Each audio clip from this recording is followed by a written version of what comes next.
The Problematic Prince. Erna. A voice interrupted the afterglow of her beautiful dream. Wake up, Erna. When she slowly opened her eyes, she saw a faint smile greet her. The first thing she felt was a warmth about her. It was from the fresh spring sun pouring in through the curtains, and she saw him. A beautiful dream smiling down at her in the light. Bjorn. Do you still want to see the fountain's first operation? It's nearly time. He playfully tapped the bridge of her nose with a delicate fingertip. A fountain?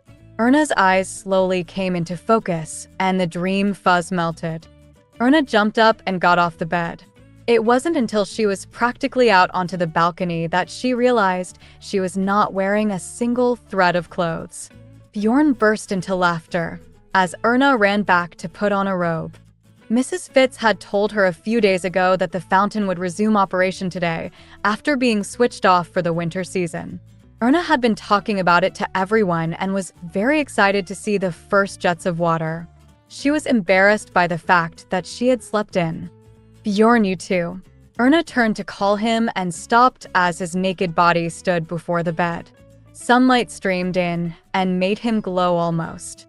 She was used to his nakedness by now, but seeing it in the sunshine like that made her falter. While Erna turned back to the fountain, Bjorn put on his own gown and came out to the balcony. As he leaned on the railing, his long shadow was cast back into the room and merged with hers. Erna watched the great fountain and held his hand. The fountain was at the end of a long waterway, stretching down the garden. It was attached to the Abit River, which sparkled under the spring sun. While she frowned at the glittering water, great spouts jettisoned into the air all along the watery path until it reached the fountain that exploded into motion. Her gasp harmonized with the sound of gushing water. By her side, Bjorn looked at his wife, who was beaming like a child. The first day of spring had arrived. It was his third season with his wife.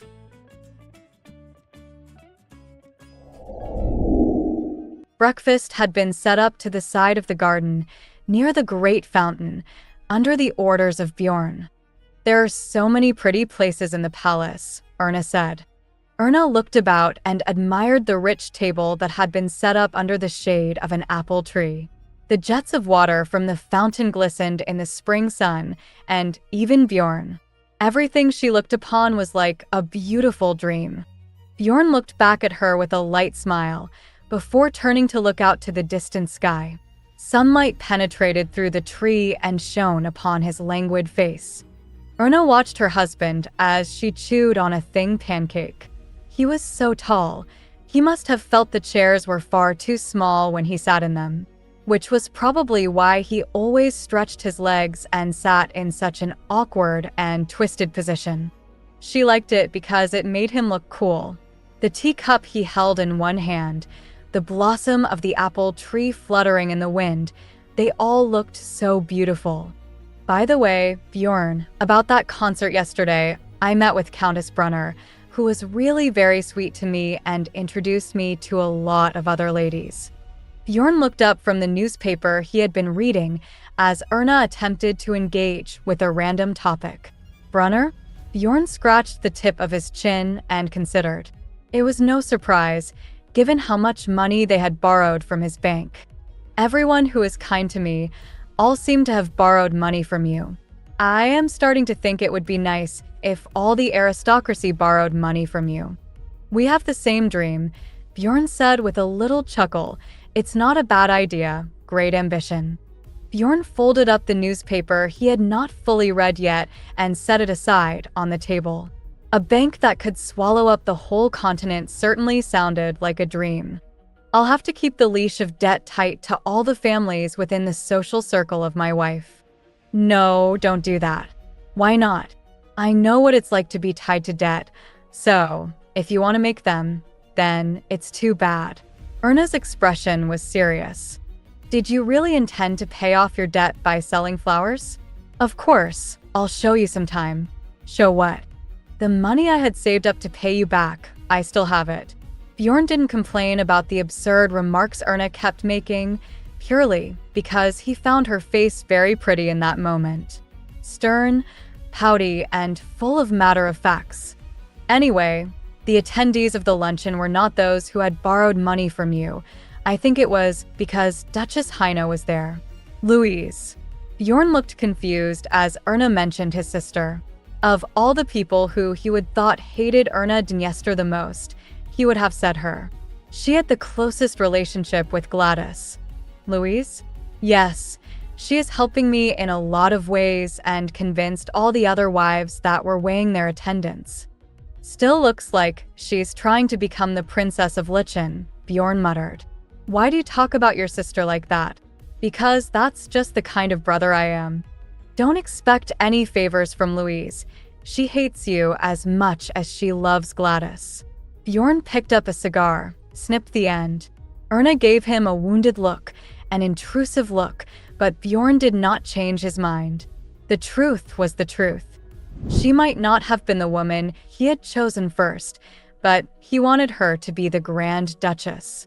Erna was supposed to bring peace to his life, and at least one of them accomplished that. Erna looked down at her plate and played with the fork. He watched Erna delicately cut up the baked apple and eat it little by little. Although she didn't show much enthusiasm for food, she was a woman of strange temperament who eats evenly and diligently. That was probably why she had the strength to travel around the world with such a thin and frail body. It's spring, Erna mused. She watched the apple blossom sway in the gently morning breeze. Her eyes looked as if she was about to cry, but were smiling brightly. Spring, Bjorn whispered quietly. Autumn, winter, and spring. When he remembered that nearly half a year had gone by, he felt strange. We met nearly a full year ago, before the National Foundation Festival Ball, remember? Really? Yes, it was the day I had come up from Beaufort and you showed up at the train station that day. I remember the crowd had shoved me all the way to the front, and I saw the Grand Duke procession. Erna smiled and Bjorn captured that satisfied smile. Quiet, beautiful, harmless. He was generally happy with the wife he chose because of that, although, as he got to know her, she wasn't very quiet at all, but she was definitely beautiful and harmless. Being such a noisy woman, but only to him, was not as irritating as he thought. I saw you on Terra Boulevard quite often. Lisa had to tell me who you were. Your maid? I bet that must have been a curse. Oh, no. Erna shook her head. Bjorn's lips curled softly as he looked at his wife, who held no talent for lies. You should have come and spoken to me, Bjorn said. Yes. If we often crossed paths, why didn't you say hello? If I did, would you have greeted me in return? Maybe I could have done more. Would you kindly not tarnish my memories with those kinds of thoughts? Why? What did you think I meant with more? There was a playfulness to his tone. That's. I meant a handshake. You did not. Or, what then? It's that thing. Erna's cheeks turned red, like the blossoms of the apple tree. Oh, that thing. No. What's that? Oh. Congratulations on becoming a layabout, Grand Duchess of Lichen. Bjorn gave a mock applause to the woman that had become just like him. Erna became flustered. Next time, I think I would like to make an apple flower for my hat, Erna said after a long moment of staring down at the table, attempting to change the subject. Do you still have a vacancy on your hat? Bjorn said. Her wide-brimmed hat was already adorned with countless artificial flowers. Of course, there is so much left to fill. She grouped at her hat. I'll make you one too. Erna was excited and started laying out plans to make apple blossom corsages. She seemed the same when she was planning on paying off her debts by making artificial flowers. Bjorn habitually bit on his cigar, still between his lips, as Erna spoke. He was still not going to light it. He didn't like the sound of a coughing woman breaking this tranquility. How is the flower? The token of our promise? Erna asked, eyes sparkling with anticipation. A vague smile came to Bjorn's lips, recalling the little white flower that had been thrown away into an ashtray. Fine. Erna smiled brightly at the small, reasonable answer. It was just a fake flower. Bjorn looked at Erna with a strange thirst. The irritation at not being able to light his cigar had changed into something more exuberant and lethargic, like the spring sun. Again, any kind of addiction was dangerous. Again, his wife was studying the flowers.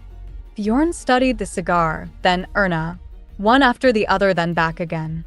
He looked about the garden. There were only 2 servants left. He rose from the table and approached Erna. Bjorn? Even when he met Erna's surprised eyes, he calmly untied the ribbon of her hat and tossed it onto the table. Wait, no. People can see. Erna shook her head as he lowered his to kiss her. No one is here, Bjorn said calmly. He pointed to the empty waiting area, where the servants had quietly slipped away. The garden was visible from the bedroom window. It would have been the same as then. But here, no, I don't want to do it here. Erna thought to herself, instead of saying the unfinished words out loud. Against her will, her body rose to meet his, and by the time she came to her senses, she was pressed up against the tree and Bjorn's body. Before she could protest again, Bjorn's lips were on hers, and she drank deeply of the passion he poured into her. She was nervous that someone might see, pretending to give in to Bjorn's kissing lips. She thought it might be okay, because of the tree-blocking line of sight to the palace. It wasn't until Bjorn's large hands rolled up her skirt that she didn't know what Bjorn was thinking. Bjorn, what are you thinking right now? Thinking just like a layabout, he said, looking into Erna's wide eyes. His lips parted and hot breath rushed out of him as he panted. Bjorn looked up at Erna as she moved on top of him, her breasts bouncing with the exertion. Her delicate little body glistened with perspiration and glowed a flush red. I don't like it here. Can't we go inside? She asked. Bjorn swallowed her words with a kiss and moved his hands down to her buttocks. He lifted her skirt and removed her underwear. Erna gasped and struggled a little. The resistance didn't last long. She hugged Bjorn, with her arms around his neck and with her legs. She lost her balance and hung off Bjorn by the nape of his neck. Look here, you act like you don't want to, but your body tells a different story, he said. Don't do this words you use. It's so crude. Erna protested, but he was right. She was secretly enjoying this. Bjorn pushed himself into her and she arched back, letting out a gasp. She was pushed up against the tree, becoming trapped between it and her husband. She felt weak to give in so easily to the sensations. With her thin legs wrapped around him, Bjorn pushed up into Erna with all his might. Erna had been stubbornly keeping her mouth closed to stifle any more lewd noises, but at this she finally collapsed and moaned out loud. Bjorn found this intoxicating. He did not mind that he had to work for it, because once Erna finally gave into the feelings, he never felt more attracted to a woman. The tree bucked and swayed to their motion, and the petals fell like snow. Erna opened her eyes. Water in them blurred the world around her, and to her, it looks like snow in springtime. It was beautiful, she thought. It was good and a little sad. Even as she struggled with shame, she could feel the heat of his body against her cool flesh, her toes tingle and curling. Bjorn moved with sensual motion, and peace was returned to the world when he looked at her and she looked at him. Small petals of white fell between them. She was as beautiful as this spring day, Bjorn thought to himself, but did not think to say it out loud. Look, here it is, Erna said, standing up from where she had been rummaging through the bottom drawer. She turned to Bjorn, who was reclining in an armchair, and held out the box she had been looking for. Why don't you ask Mrs. Fitz to get you a safe? Bjorn said casually, eyeing the box. Erna removed the tin lid and Bjorn could see inside. It was filled to the brim with junk. Small notepads, trinkets, lace collars and rolled-up bundles of papers, tied up and kept together by ribbon. As he frowned in disbelief, Erna pulled out the fat rolls of bills. "I've collected so much." She proudly showed off the money she had been hoarding in the large cookie jar.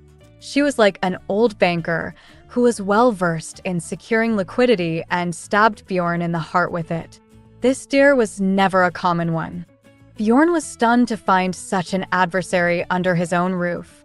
Gone are the days when the bank would say that anyone could come in and deposit their money safely. "Why?" Bjorn asked, stunned. Erna looked at Bjorn with round eyes.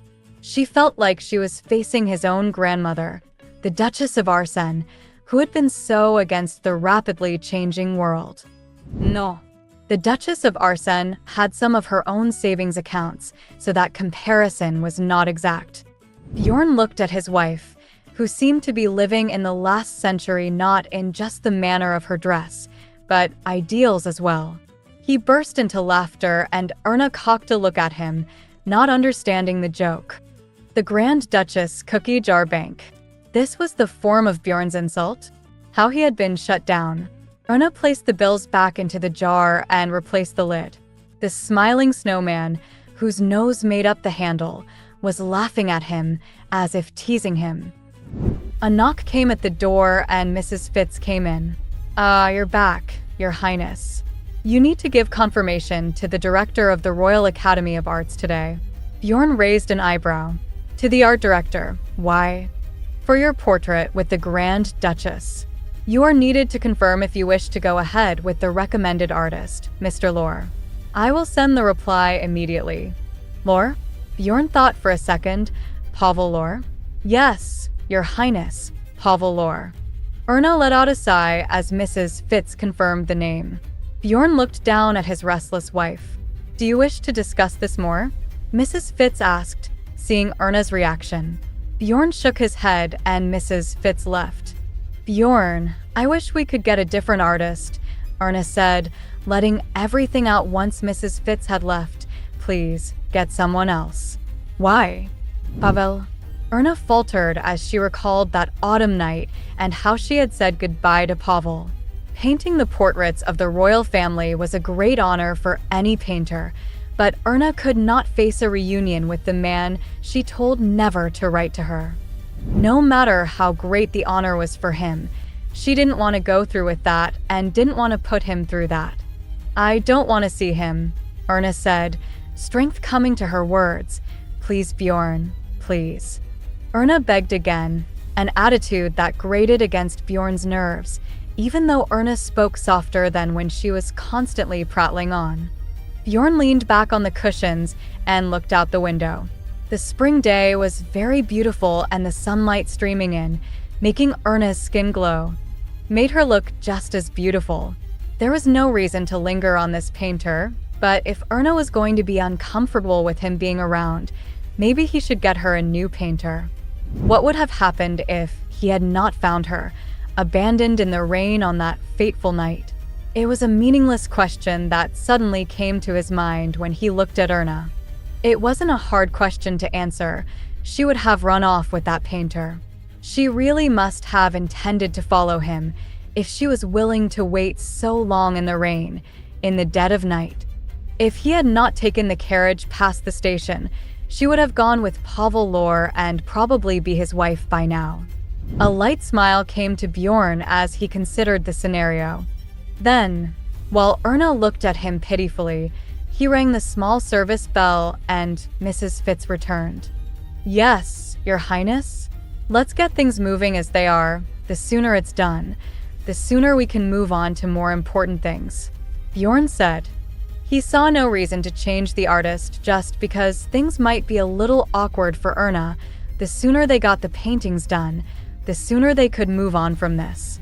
When Mrs. Fitz withdrew, the drawing room became very silent. Erna looked at Bjorn, bewildered, but said nothing. The snowman on the cookie jar in her lap carried on, smiling innocently. "It's a shame you didn't wear that necklace today.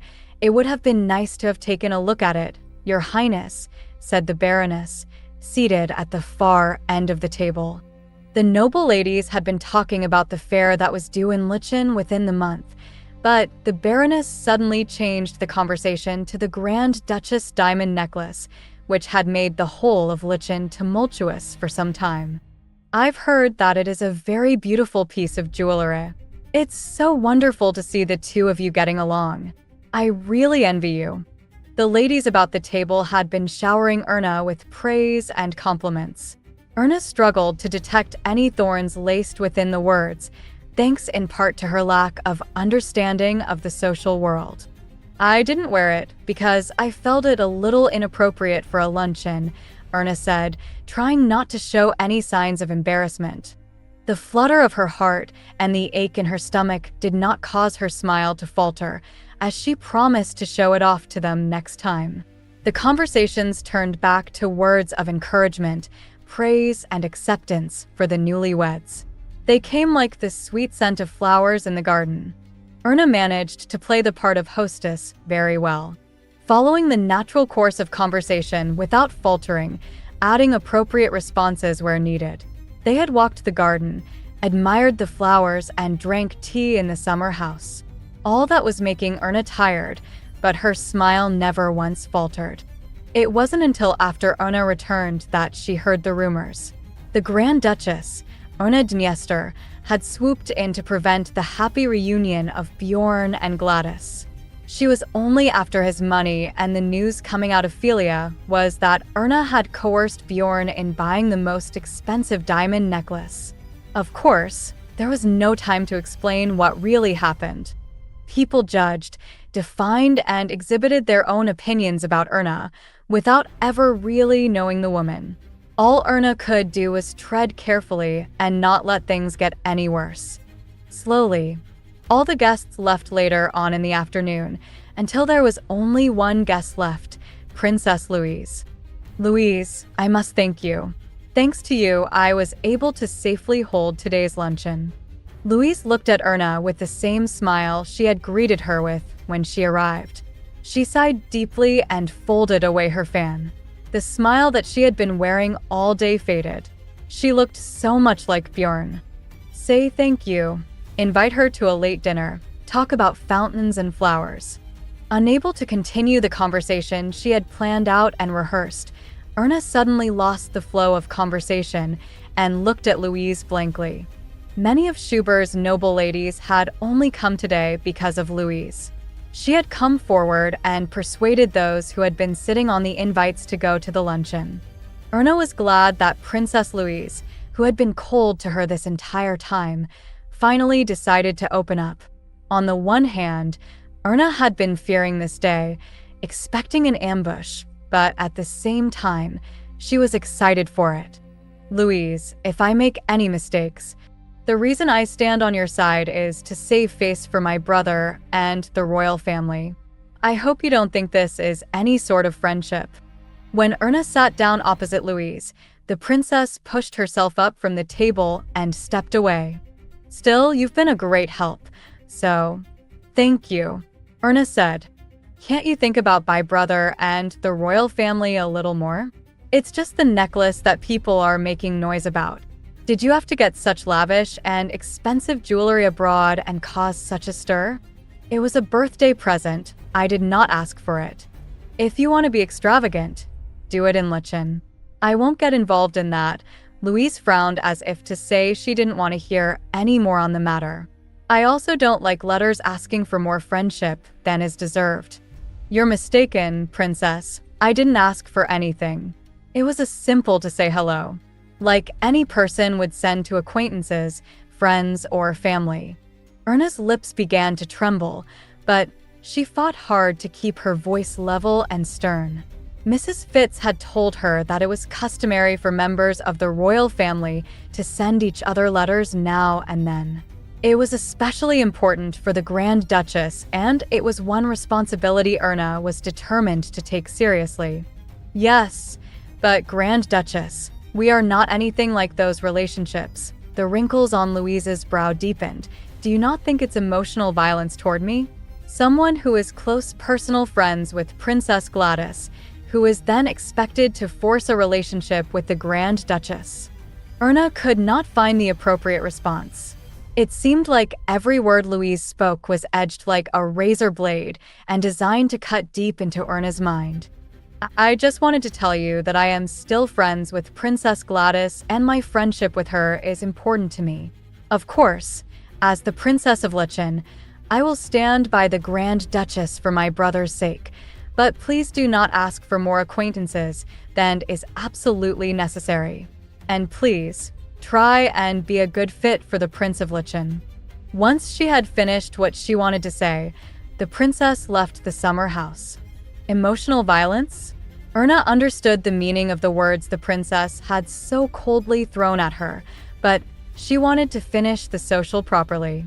Louise had just stood there, staring at Erna blankly as she said her farewells to her last guest.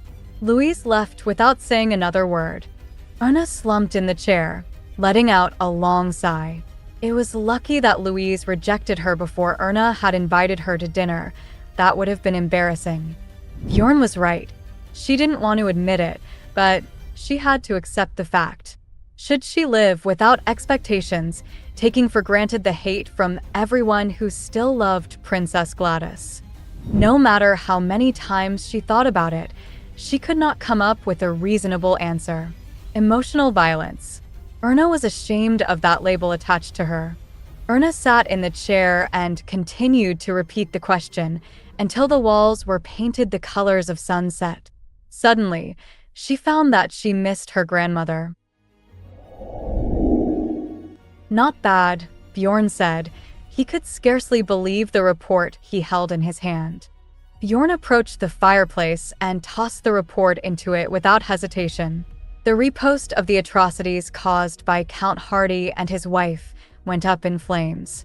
From now on, I want you to report to me every 2 weeks, Bjorn said to the butler who had brought the report. Yes, Your Highness, Greg the butler said flatly. It was on the night of his wedding that Bjorn decided to keep an eye on Walter Hardy. Even during his honeymoon, he had been receiving reports and telegrams. For a while, it looked like Walter Hardy was taking care of himself, touching on minor luxuries and investments, and as time went by, the fence got a little bigger. The report of the day was that Walter Hardy had been selling his son-in-law's name to raise investment money. It was still in its early stages, but it seemed like a lot of people were being affected by the name Prince Bjorn. Bjorn left the study after confirming the week's schedule. The conscious, ever-present smile faded as he climbed the stairs and walked down the long corridor. He had foreseen the Hardy family's lax behavior coming and was prepared for it.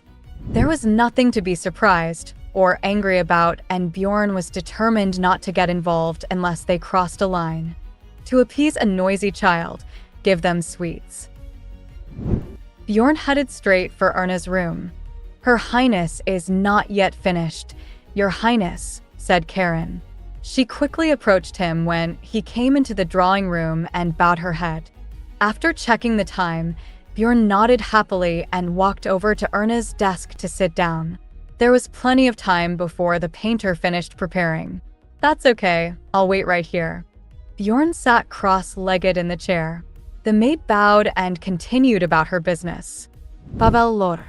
As Bjorn thought about the name, a strange sense of desolation came over him. He felt concerned by it. Bjorn looked about the room and found his gaze fall upon the golden antler he had given Erna, whole utterly under the influence of alcohol. She had tied a little ribbon at the top. His tight lips relaxed gently. It had been the weekend after the honeymoon that he had seen the ribbon trophy. He was leaning out of the window, looking at something. Then when he turned his eyes inward, he caught sight of the jagged shape. What the hell is that? He had said in surprise. There are so many trophies in this house. I tied a ribbon on mine to distinguish it from the rest, Erna said, looking up from her writing desk. She had the poise of calm and grace about her as she turned back to her writing, like someone completely unaware they had just done something out of the ordinary. When Bjorn laughed so loud, Erna gave him a confused look. That day, the ribbon tied around the trophy had been blue. Today, the ribbon was pink. It seemed like Erna changed the ribbon depending on the season or her mood. Bjorn smiled as he fingered the ends of the pink ribbon just as the door opened and Erna stepped in. She wore a watery blue dress, adorned with gold, pearls, and delicate lace. She was more splendid and beautiful than Bjorn could have imagined. Bjorn stood in front of her with a satisfied smile. His gaze, which had been slowly examining the sparkling tiara, elaborately braided hair, veil, and dangling earrings, stopped on the nape of her neck. "Where's the necklace I gave you?" Bjorn's eyes narrowed as he considered the sparkling pearl necklace about his wife's neck. "It's just, I thought this necklace would look better with this dress." "Is that so?" Bjorn looked at the maids grouped up behind Erna, as if seeking their opinion.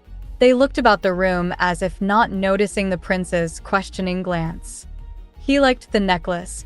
Either way, his wife was beautiful whatever she wore. Bjorn knew the reason his wife didn't wear the necklace was just because of aesthetic. "Bring it here," Bjorn ordered a maid. "Hurry up." The bewildered maid left and Bjorn turned to his wife. It didn't matter if he replaced the necklace, Erna was still his, but there was something about that pearl necklace that scratched his nerves. Erna lifted her sad eyes to look at Bjorn. "Bjorn, I like that necklace, Erna." Bjorn's tone was soft, but Erna didn't feel it. "Please wear it." It was the first gift Bjorn had chosen for her, and he wanted her to wear it for the portrait. It was the most precious jewel to Erna, no matter what anyone said, but she did not want to wear it for the portrait. It felt to her like she was showing off her extravagance, providing ammunition for the excitedly slanderous women of Lichen. Bjorn didn't seem willing to listen, and Erna couldn't muster up the courage to speak her mind. In the meantime, the maid eventually returned with the jeweler a box containing the necklace. Bjorn took the necklace from its box and placed it around Erna's neck. The tips of her closed lips trembled ever so slightly as the cold metal touched her skin. "You look beautiful, Erna," Bjorn said, smiling as he put the necklace on her. The compliments Bjorn gave her always made her heart flutter, but now they felt as cold and heavy as the necklace around her neck. "Thank you," she said with a laugh. She liked Bjorn enough to want him to be happy, so she didn't show any of the true emotions she felt.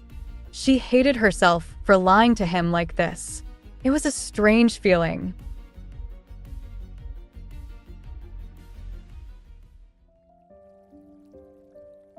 Pavel's hand was rigid as he sketched. He had drawn Erna many times before, but the fact that the Prince of Lichen, her husband, was stood right next to her made things a little awkward. He took a breath and recomposed himself, filling the quiet air with the soft rasping of charcoal on paper. They had chosen to do the portrait in the drawing room, where there were large windows that faced south.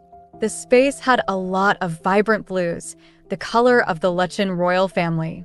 Pavel had painted a lot of aristocratic families over the years, but none of them had a mansion quite this size. It was actually quite intimidating. Seeing Erna here felt strange. He felt like he was meeting her for the first time. There was no sign of the girl he had spent his childhood walking the fields with. This was an elegant, noble lady that stood before him.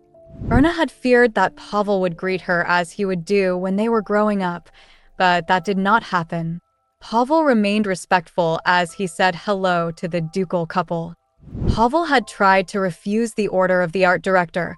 He no more wanted to do this than embarrass himself in any social situation, but the director was insistent and told Pavel that this assignment would elevate him to grand statuses. Pavel was well aware of this, but when it came to Erna, he had a hard time accepting the decision. He missed her a lot and wanted to see how she was doing, but he didn't want to open old wounds. It was a strange mix of feelings he had a hard time coming to terms with. In the end, Pavel decided that he was going to flat out refuse the assignment, but it was too late. The order had been given by Prince Bjorn, and Pavel was to be the artist for the royal portrait. The wolf seal on the letter confirming the order, and the appointment stuck in Pavel's mind when he first met the ducal couple. Erna looked up from fiddling with her fingers, as she always did when nervous, and Prince Bjorn looked at him too, with a sly smile. Erna, would Her Highness please raise her head a little? Thank you, Pavel said, stumbling over what to call Erna. At Pavel's request, Erna awkwardly raised her head. Is this all right? A little lower, sorry. Like this? Erna was trying to do as requested, but this time bowed her head a little too deeply. Still the same Erna, over-eager to please. Erna used to love posing for Pavel, but as soon as she got in front of an easel, she went as stiff as a plank of wood. He had always preferred to draw Erna doing something she was comfortable with, running in a field, reading a book under a tree, picking an apple, driving a goat. She was the sole reason he had perfected his croquet skill. As if she was recalling the same memories, Erna smiled shy and awkwardly. Those clear, kind eyes and sweet smile. Definitely the same Erna Pavel had always known. Here, just bow a little deeper, Bjorn said, and gently moved her chin. Hands like this. He arranged the position of her hands so they sat a little more naturally. It showed that Bjorn had sat through a good many portraits. There, I think we are done now, Mr. Lore, said Bjorn, adopting his pose once more. Pavel felt like Bjorn was being more than a little arrogant as he sat straight-backed, but he could not complain. Erna was finally sat like a true model, just as he wanted. Pavel went back to his easel and started sketching again. There was no need to add comment about the prince's pose and posture. He was perfect. The sunlight shone bright between the two men staring at each other. Would you like to take a break? Pavel asked as he stepped back from the easel. Bjorn turned to see that Erna was looking a lot more pale than she usually did. He felt a little ashamed that the painter noticed it before he did, but he had been looking at them the entire time. Bjorn had completely spaced out. I do feel a little dizzy, Erna said, but I will be okay to continue if I can just rest a little bit. If you're tired, we can stop for the day, Bjorn said. No, that won't be necessary. Erna, I'm fine, really, Erna smiled, shaking her head. After Erna assured Bjorn she would be all right, she left the room with Lisa, leaving Bjorn and Pavel together. Bjorn went to sit on the couch and lit a cigar. He called Pavel over, who hesitated a moment before reluctantly going over to the couch. I'm sorry, I don't smoke cigars, Your Highness, Pavel said when Bjorn offered him one. Bjorn poured out a glass of whiskey and ice, offering it to Pavel, but again, Pavel declined the drink respectfully. Don't you enjoy drinking either? Bjorn said, taking a sip of it instead. I do, Your Highness, I apologize. It's fine, you're working, I get it, Bjorn said, ringing a serving bell and requesting the servant bring a cup of tea for Pavel. Mr. Lore, what do you like? Besides painting, obviously. Pavel turned to look at the prince. I enjoy reading. When I have any spare time, I'll go for a walk and read a book. Pavel answered with all the courtesy he could muster. He behaved politely, without seeming servile. Bjorn looked at him for a long moment. The model student that wasn't quite as boring as Leonid. Bjorn came to the conclusion that Pavel had quite a noble bearing about him. Had Erna decided to run away with him, she would no doubt still be playing house. He could almost see Pavel as a friend, or even a brother. When do you think the portrait will be completed? Bjorn changed his conversation as he brushed the ashes away. Pavel explained, carefully, his future work plans. Bjorn listened attentively, but even so, Pavel doubted he wouldn't remember half of what he said by this evening. Pavel stood up and returned to his easel. It seemed like the suffocation was probably caused by the confusing behavior of the prince. It was just as people had told him it would be. He was light and dignified, with a grace as if he were roomy. Even when he was relaxing, he did not let his guard down, always putting on airs. Just the fact that Pavel couldn't read or understand something as simple as a smile from the prince made him feel embarrassed. Pavel busied himself with sharpening the charcoal, ready to resume his sketch. The prince was finishing off the whiskey, standing in front of the window that overlooked the river. He then came round to stand behind the easel, playing with the remaining ice.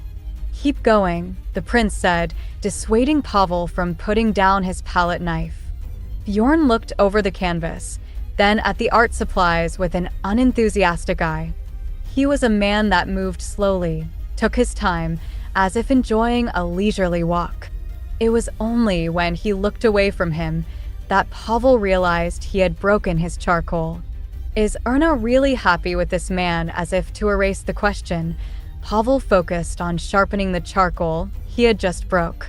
The sound of Pavel sharpening the charcoal sounded more like he was sharpening the tension in the silent room, filled only with the sound of Bjorn's footsteps and the tinkle of ice in an empty glass.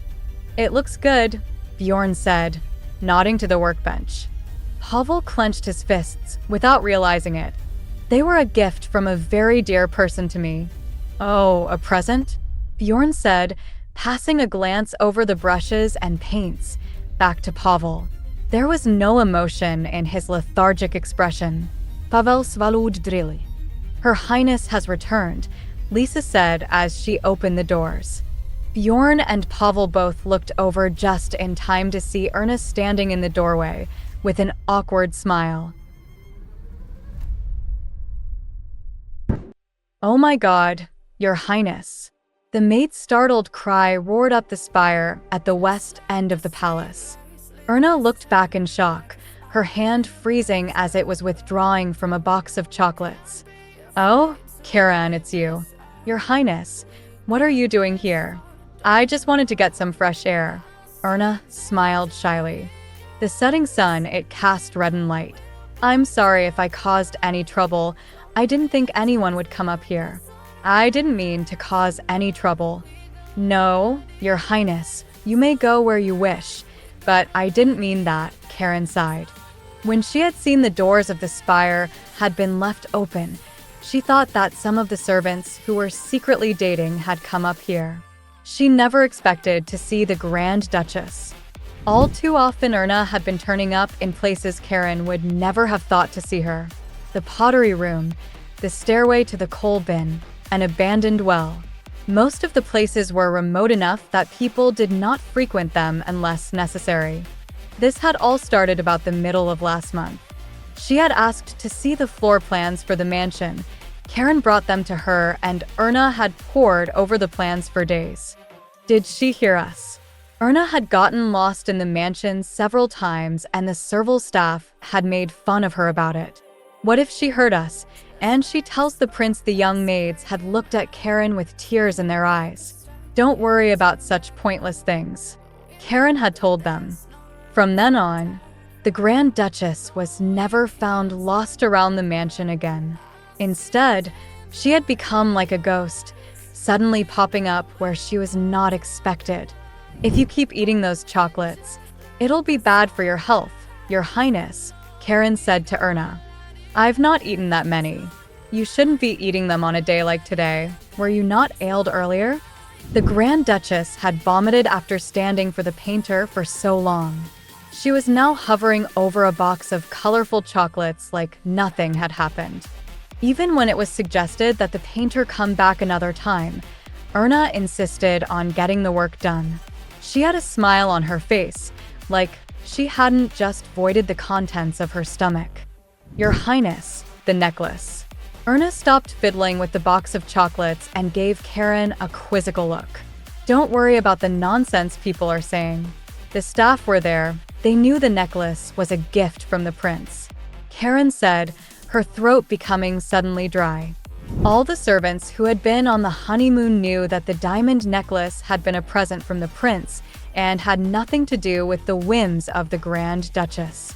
The Grand Duchess was a noble lady, even if she lacked a little in the education of one, but she was definitely not one to enjoy frivolous luxury.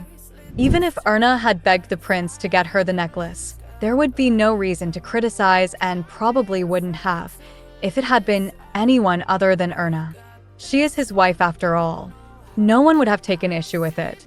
If not for the necklace, people would have looked for something else to criticize the Grand Duchess for. The shameless woman who took the position away from the more deserving Princess Gladys. Karen rarely felt at ease in this matter. She certainly felt like Gladys was the more deserving of the two of them, but she could see how uncomfortable the Grand Duchess was when the prince sent for the necklace and then put it on Erna's neck.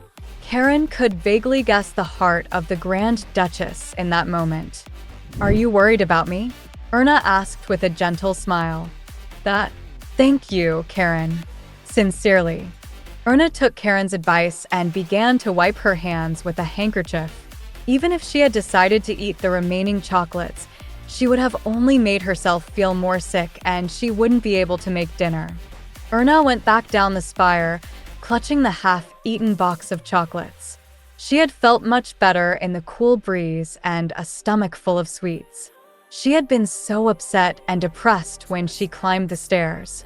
There were so many feelings swirling around her when she saw Pavel, but none of them she could express. She had to stick to formal greetings and conversations. It felt unfair to Pavel. She became more resolute in that feeling when Pavel left in the late afternoon. She was resentful of Bjorn for deciding to go with Pavel. She couldn't even reveal how she felt about that because she didn't want to cause any misunderstanding. It was not only the reputation of herself and Pavel that would be damaged, but that of Bjorn as well, and Erna did not want to be that kind of wife. It was okay for her to be ridiculed and ignored by everyone. She was able to endure it as long as she was with Bjorn. If he could understand her true feelings, consider her a good wife, and live happily for a long time, then she would be content. As she entered the hallway leading to the bedroom, Erna saw Mrs. Fitz walking on the other side. There you are, Your Highness." Mrs. Fitz stopped a few steps away and greeted Erna. Erna bowed her head in a corresponding greeting. "I'm sorry I left my seat." "No, it's quite all right, Your Highness. I will get the maids to set your dinner. I'll discuss that with Bjorn and decide." A flash of embarrassment appeared on Mrs. Fitz's face. "Your Highness," wrinkles fanned out from between Mr. Fitz's brow. "His Highness has stepped out. He probably won't be back until late." It was as unreal as the sunset that filled the hallway with golden light. The bedroom was locked in total darkness, even in the middle of the day, thanks to the blackout curtains. Bjorn laid on his bed, staring up at the ceiling. He didn't look at his watch. He sensed that it was around midday. There was no rush. There was nothing important going on today. Not unless Erna intended to bug him with something. He wondered what sort of mundane adventures that woman might have planned for them if he were to get up now. He let out a sigh and closed his eyes. He had decided not to go to his wife's room when he came back late last night. He figured it would be more comfortable for the pair of them.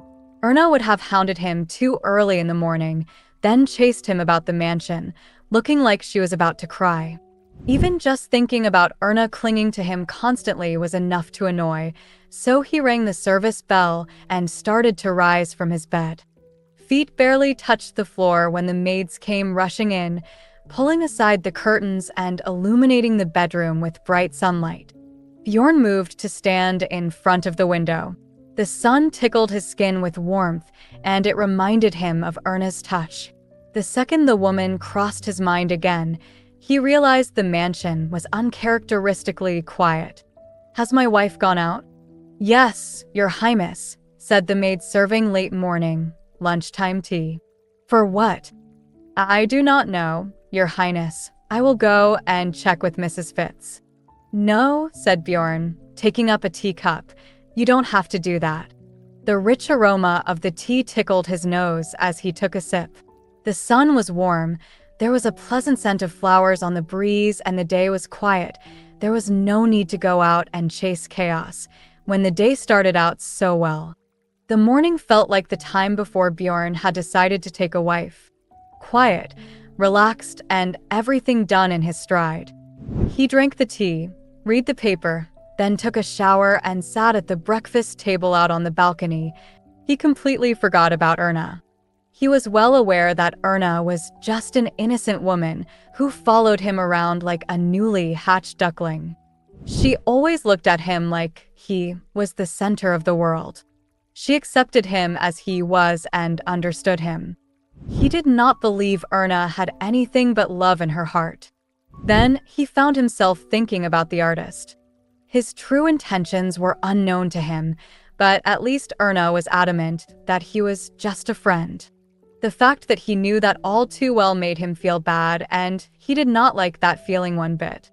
Is this jealousy? Bjorn would ask himself that on occasion, and each time he would laugh to himself.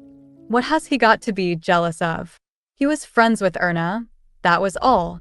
Erna is quite insistent on that fact. There was no need to be jealous. It was the kind of relationship where you just had to stick at it, enjoy your wife, and love her as best you can. Don't put any unnecessary meaning to the bed feelings. Keep it light and fresh, like just another means of entertainment in his life. Tired of the thought, Bjorn decided to walk the gardens to clear his head. There was no use obsessing over this thing. There was not much that could be done about it. The bad feeling that had been plaguing him since thinking about Erna and Pavel faded away like a dream, and he was able to enjoy the splendid afternoon. Or so it would seem. It's already that late? Erna said when realizing the time. She had been talking nonstop for 2 hours. I'm sorry, I didn't want to take up too much of your time. I should be going, the young Grand Duchess said with wide eyes. How long are you going to keep doing this? Duchess Arsène said, fixing Erna with a glare. She had been silent the entire time Erna was talking. Her white cat didn't seem to mind, curled up on the uninvited guest's lap. It was toward the end of the last winter that Erna first started to invade the Arsène Duchy. She had only come to say hello and maybe talk about how great her honeymoon had been. Duchess Arsène did not like her eldest grandson because he had turned a lifetime of pride into a lifetime of shame. She hated her grandson's bride even worse, as she felt the Grand Duchess was only trying to show off her position. The Grand Duchess had stayed for over 2 hours in the drawing room. Before leaving, she left a little gift, with a note to suggest she would be back next week. The Duchess Arsène had ordered it to be thrown away. She suspected that the Grand Duchess was trying to buy favor with expensive gifts. But when a maid emptied the box, the Duchess was surprised to find slippers, a shawl, and a corsage brooch. Relatively ordinary-looking gifts of very little value. What was more absurd was that the box next to it, a gift for Charlotte, the white cat, it contained a small pillow and a feathered fishing rod. She had originally thought that Erna was trying to play a little prank on her. That was until she heard Erna had given Philip a reading stand and Isabel a pair of pruning scissors. It seemed like Erna completely disregarded the fact that they were king and queen, but considering their hobbies of reading and flower arranging, they were entirely appropriate gifts. She had laughed when she heard Erna had gifted Leonid a pair of glasses. It seemed like the woman was going out of her way to find gifts people would find useful. She laughed again and threw hers in the bin. She thought Erna was a snob who secured the position of Grand Duchess by her looks. Now that she had come to know the girl, she seemed just that, a little child with barely an interesting side to her. It was only for that reason that she wanted to meet the new Grand Duchess in the first place, but now she was stuck meeting the girl every Wednesday, or so it would seem. I'll ask you directly, what are your intentions? She said to Erna before she left. The Duchess felt silly for being scared to ask the girl such a serious question. Whether she's unbelievably clever, or just an idiot with no plan, she was going to find out. Seeing the smile on the Grand Duchess's face made Arsène feel like the idiot. "It's Bjorn's birthday in a couple months. I really want to invite you to dinner." How could she have not known that that was such a rude request? Is this girl a monster or something? "Are you sure? It has been years since I've celebrated your husband's birthday." "I know, but I still want to invite his grandmother." "Why?" "It's the first birthday present I want to give my husband." This innocent-looking girl, who was both an idiot and a monster, was declaring war with an angelic smile. "Did your husband put you up to this? Surely this child couldn't have thought of such plot on her own. Or was she just intending to make fun of the Duchess of Arsène?" "No, please. You must keep it a secret from Bjorn. It's to be a surprise." The Grand Duchess gave such a thrilling answer. It broke the Duchess Arsène's fighting spirit. Then, for the last 2 months, she has been coming round, like clockwork, every Wednesday, disturbing her peaceful life. If she had locked herself away and not seen the Grand Duchess, she would probably have just sat and drank tea with the cat. When she did sit with her face to face, showing nothing but stern contempt, the girl would yammering on endlessly, mostly about her husband. "I won't be able to breathe until this birthday passes," the Duchess said. Charlotte stretched on Erna's lap before moodily waltzing over to her cushion on the other side of the couch. "His birthday isn't just this year, Grandma." The girl gave out such spiteful words, but her face remained placid and carefree. Was this why Bjorn had chosen this wife? Such a troublesome young girl. "Never come again," the Duchess Arsène would say, as Erna left. "See you next week," the Grand Duchess would always reply. And so it was that Wednesday's uninvited guest would come back each week to harass the poor, old woman. The whole basin of the Abit River had been dyed red, Erna saw, as she went over the Grand Duke's bridge in her carriage. Chewing on a lace of licorice to soothe a sore throat, Erna gazed out at the scenery.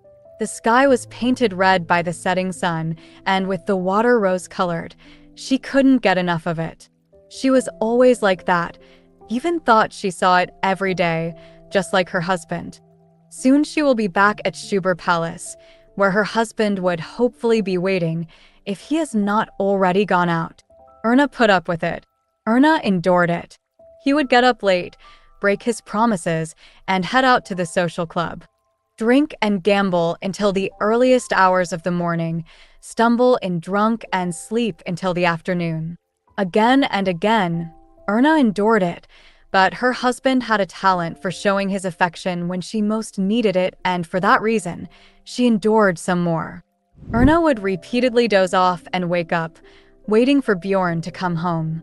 She tried not to care if he came home or not, and tried to get a good night's sleep, but she couldn't relax, sleeping alone in her bed. "Bjorn, why can't you be a more stalwart husband?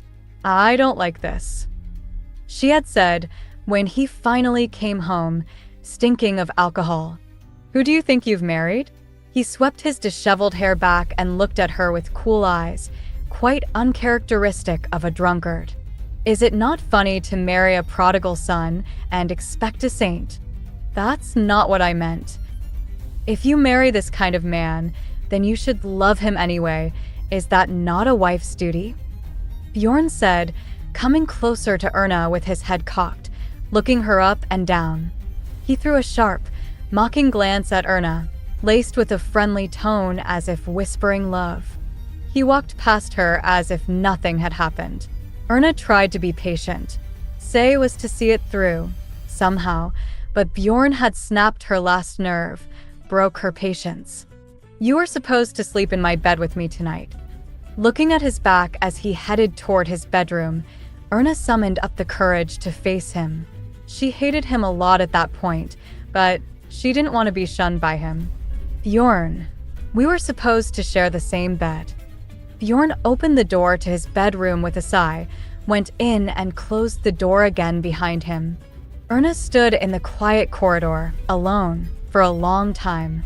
Erna opened her eyes when the carriage came to a stop. She tried to erase the thoughts that swam endlessly around her mind. Today, she would understand if Bjorn wanted to spend all night drinking and playing poker. She hoped for it, really. "Welcome, Your Highness. The prince is waiting for you," Mrs. Fitz said. Of course, today would be the day the man didn't want to do anything he liked the most. "Why are you so quiet?" Bjorn broke the heavy silence at the dinner table. "I'm just a little tired today," Erna replied stiffly. She kept her eyes on the plate in front of her, like a defiant child. She was very angry. As always, Bjorn laughed it off. "Why, what did you get up to today?" He hated it when Erna behaved like a sulky child. "I don't want to talk about it. I too have a private life." She looked away from the dinner table. Bjorn leaned on the back of the chair and watched Erna. She normally liked to make a fuss about her day, but she just stared at her plate as she ate, pretending she couldn't feel Bjorn staring at her. "Erna, you shouldn't waste your energy on such pointless things. You should concentrate on doing what makes you happy." It was a friendly remark by his soft tone and inviting smile. "What do you think I should do? Am I some sort of doll that you can pose however you like, whenever you like?" The words came with effort, but Erna let them come out. More and more it seemed like she didn't know Bjorn. He was a kind and considerate man at times, but now she could see that he probably didn't mean it, or did these things by accident. The closer she got to him, the more difficult he was. It felt like she was better off keeping Bjorn at a distance, remaining indifferent. "That's not a bad idea. Why don't you try being that kind of wife?" He titled his head slightly and wore a wicked grin on his face. She had wanted to resolve the awkwardness of the relationship, but she forgot she was dealing with a poisonous mushroom. "No," Erna said, standing up in a shot and throwing her napkin onto the table. "I know I'm lacking in most areas, but still, I am trying to make an effort and I will continue to do so." It had been almost half a year since they had gotten married, but she still thought of herself as that lost girl in a strange world. She believed she was getting better, but was she still lacking so much in his eyes? Or maybe it was simply because he never had any expectations in her in the first place. Although she was completely disillusioned with her efforts to please her husband, she still didn't want to become some emotionless doll that he could do whatever he wanted with. "Sit down, Erna," Bjorn said with a sigh. It was just like last night. He threw hurtful words and showed a strange joy on his face, like he was confirming that he had this woman's heart. That secret joy of his to see her shamed. "I don't want to," Erna said, rubbing her red eyes. "I'm sorry, but I am busy doing useless things." Erna bowed her head and left, stomping as she went. "Do you not have anything to say?" Mrs. Fitz asked Bjorn as he sat at his desk with his nose buried in some important file. He did not respond. "No, I'm just surprised to hear you and the Grand Duchess fighting." "Who's fighting?" Bjorn looked up with a bland smile. It was funny to call that unprecedentedly fierce and bitter rebellion a fight. Erna was just being Erna. A woman who will smile like the sun again after a few jokes, a smile, and a friendly kiss. "You are a good person, Your Highness, a better person with her at your side," Mrs. Fitz spoke in a low voice. What a generous evaluation from the strict Mrs. Fitz. "I'm just speaking the truth." "I know," Bjorn nodded. Mrs. Fitz looked at him anxiously. The former crown prince and the princess of Lars had such a perfect honeymoon. It was a quiet, elegant, peaceful time. It was not suitable for a young couple of that age, but they were the pride of Lichen and Lars. But was the marriage perfect? Mrs. Fitz had often asked herself that question recently. The prince she had known since he was a little child seemed unfamiliar to her these days. She could not imagine him spending so much time fretting over his wife, only to throw it all away by arguing with her. Mrs. Fitz looked at the prince, then over to Erna's bedroom. Bjorn and Gladys used to be praised on how they seemed like an old couple, like they'd been together for decades. It made her wonder. "Your Highness," Mrs. Fitz said impulsively, "could he really have had an affair?" "No, never mind." As always, Mrs. Fitz buried the question. It was not the kind of thing she could have brought up casually, even if it was the truth or other truths existed. There was no way to find out. If he decided to hide, there was going to be no way to prise it from him. Bjorn went over to the door to Erna's bedroom. The prince Mrs. Fitz had raised was such a gentleman, and she loved him for that. He knocked confidently on the door. "Go away," Erna shouted. Bjorn frowned and knocked again with more force, making the handle rattle. "Open the door, Erna." "No, I don't want to. My bed is expensive." "What?" "It means you cannot come and go as you please." Her cry was ferocious, like a beast. "Erna, you'd better open this door." Bjorn knocked on the door again.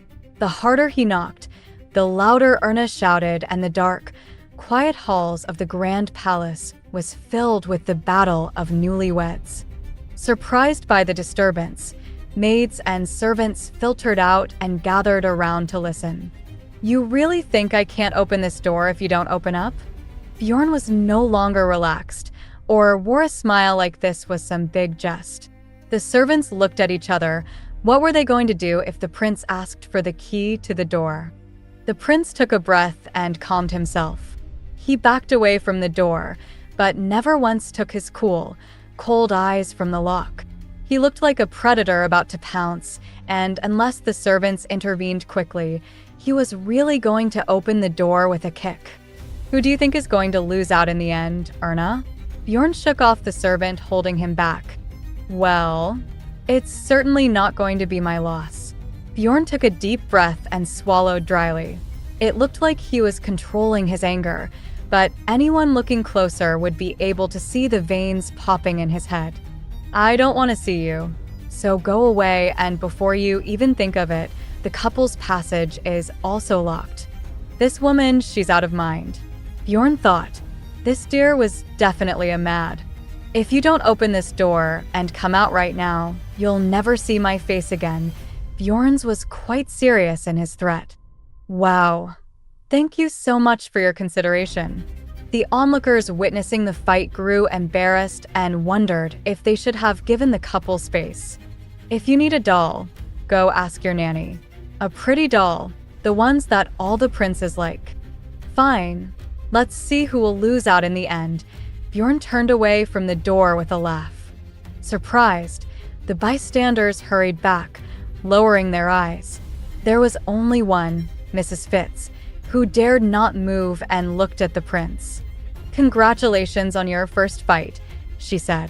From his first cry, his first babble, or his first step, she always congratulated him on every prince's first. "Do you need me to fetch you a doll?" Bjorn's brow wrinkled at the question. It was a different look to the one he had just been wearing during the fight, like he was seriously considering it.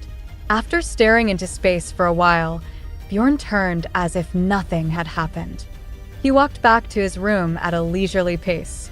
His anger was still brimming on the surface as he slammed his bedroom door. "Don't you think you should rest?" Lisa said. Erna's complexion was worrying. Over the last few days, it seemed like her health was deteriorating, but Erna behaved like nothing was wrong.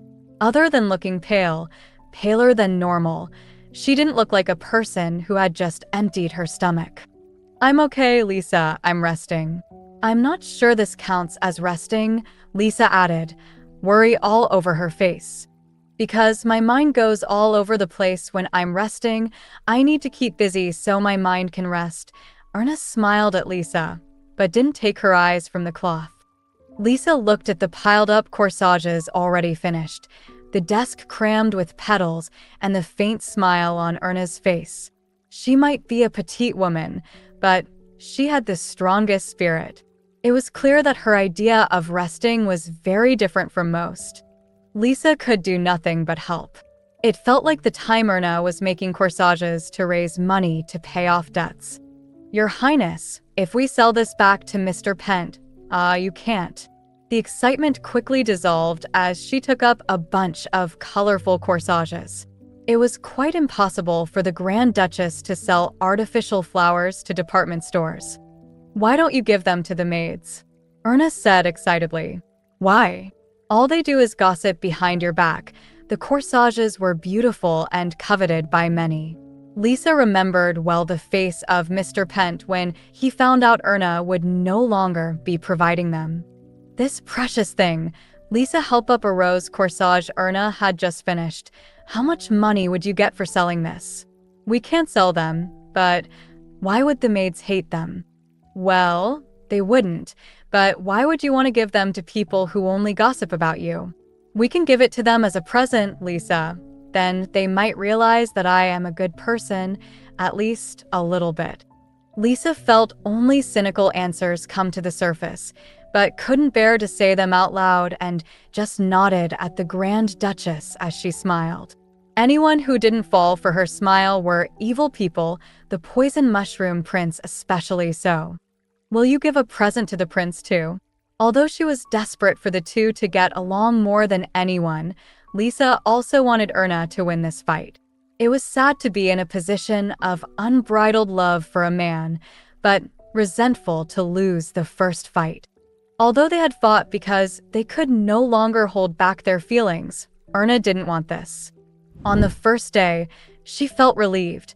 On the second, she grew worried, and on the third, she slowly opened the door to her chamber. Had Bjorn been there, she was ready to pretend that he had won, but once more he showed his true face and was absent. Bjorn had never looked for Erna. He slept alone, ate alone, went out alone, and everything he did, he acted like he didn't have a wife back home. He acted like he was never going to see her face again. Their relationship had been stuck like this for over a week as Erna, whose pride had been hurt, responded in the same vein. The overly spacious palace made it easier for the pair to ignore and avoid each other. Erna took a sip of her tea as she began to feel nauseous again. She gathered together the finished corsages: roses, cherry blossoms, lilies of the valley, and orange flowers. The flowers almost seemed to bloom as they were disturbed. Mrs. Fitz entered the room. Staring at the still, nervous people like children caught doing bad things, she began to report without much admonition. The royal family will arrive at Schubert Palace in 3 days, before the opening ceremony. I got a call from the palace saying that you don't have to prepare a separate meeting for that day. It is the will of Her Majesty the Queen that it will be enough to have the family together at dinner. Yes. Then prepare the banquet dinner for that day according to Her Majesty's wishes, Erna said calmly. With the king and queen, the couple had 5 children, Princess Louise and her husband and their young children. Adding Erna to the mix, the family would easily fill up the dining room table. This is the final guest list. Please check it through, Mrs. Fitz said. The royal family, including the king and queen, would be staying at Schubert Palace for the World Expo opening ceremony. If it had not been for the fact that the twin prince's birthday was only a couple days before the opening ceremony, they might have gone somewhere else. But for now, the banquet was under Erna's jurisdiction, being the hostess of the palace. She was nervous. Erna went over the list very carefully and went on to discuss a few more. It was just as Mrs. Fitz was leaving that the nausea came to Erna again. I'm sorry, Mrs. Fitz. I've been feeling quite nauseous recently. I will call a doctor, Mrs. Fitz said. No, there's no need. I have medication for stomach cramps. As Erna shook her head, Lisa was already coming up with the medication. Don't take that medicine, Mrs. Fitz demanded. I will get the doctor to give you a proper checkup. Maybe it's just symptoms of a stomach ache. But didn't you miss your cycle this month? My cycle? Oh. Erna flushed with embarrassment. Erna's mind suddenly raced. Mrs. Fitz turned to Lisa, who was desperately trying to hold back the desire to jump about and stamp her feet. Go to the housekeeper's office and tell her to call the doctor. Now, Lisa. A dark brown stallion galloped through the forest. The powerful sounds of hooves echoed up and down the path, littered with new spring growth in full bloom. The hooves stopped only when it reached the end of the forest and overlooked Shuber Bay. The mane blustered and billowed in the fresh sea breeze. Bjorn got off the horse, took off his riding hat and breathed in the cool air. The calm sea glittered brightly with the light from the sun. It was a beautiful day and the perfect presentation of spring. Thick cotton clouds hung suspended in the azure blue sky. There was a sweet scent of blossom, the low buzz of busy bees, and the chirrup of finches. Bjorn laughed at the fact that some people didn't like spring. The weather resembled Erna. When he roused in the morning and went out onto the balcony, he first got that thought, the start of an unlucky day. When the swear cooled, Bjorn got back on the horse. When he erased the thoughts of that woman, his day resumed its carefree calmness. Thanks to her, he had been enjoying riding out a lot more. He had nothing to lose. 2 days ago, he had run into Erna, who had been out for a walk with her maid. Even when their eyes met, she didn't turn around and she was still entirely unforgiving. She simply held up her parasol to block their view of each other and carried on walking. She passed him by, lace and ribbons fluttering in the breeze as if trying to tease him. Bjorn sat on the horse for a long time, not moving and just griped the reins tightly. Bjorn shook his head and erased the bad memory as he came into the garden.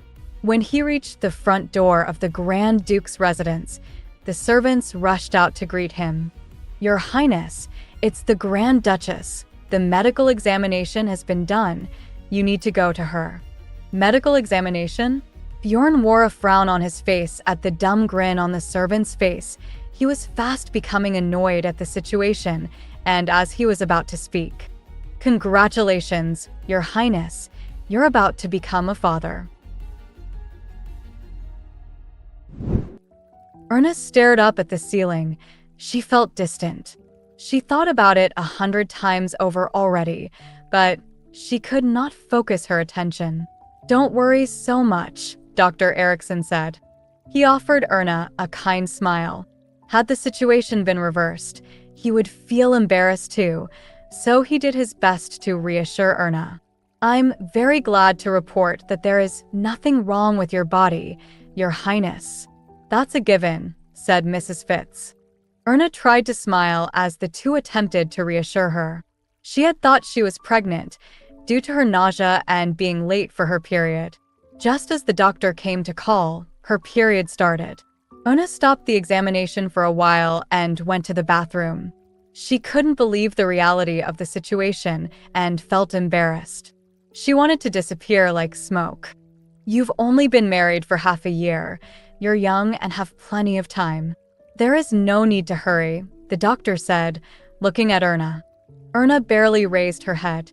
She grabbed the quilt and pulled it up over herself. She felt like she wanted to cry because she was lying in bed as a patient, but at the same time, she was not a patient. Erna let out a sigh of relief when the doctor packed up his medical bag. It was then that the door opened without warning. Bjorn revealed himself, the man who had shouted that Erna would never see his face again. He strode across the room and stood by the bed. His eyes were only ever on Erna. She faced him helplessly. There was no sign of the childish man who had gone to war with her anywhere on his face. "Erna, is it true? Are you pregnant?" Erna blinked at the suffocating feeling. Every time she closed and opened her eyes, it felt like her consciousness was flickering. It would be nice if she could just let go. She recalled when she had fainted from being proposed to, but it didn't go her way, which only deepened her despair. Bjorn, not getting an answer from the flushed Erna, looked over to the doctor and Mrs. Fitz. "Please explain." "That's..." As Dr. Erickson began to talk, Erna raised her hands and covered her face.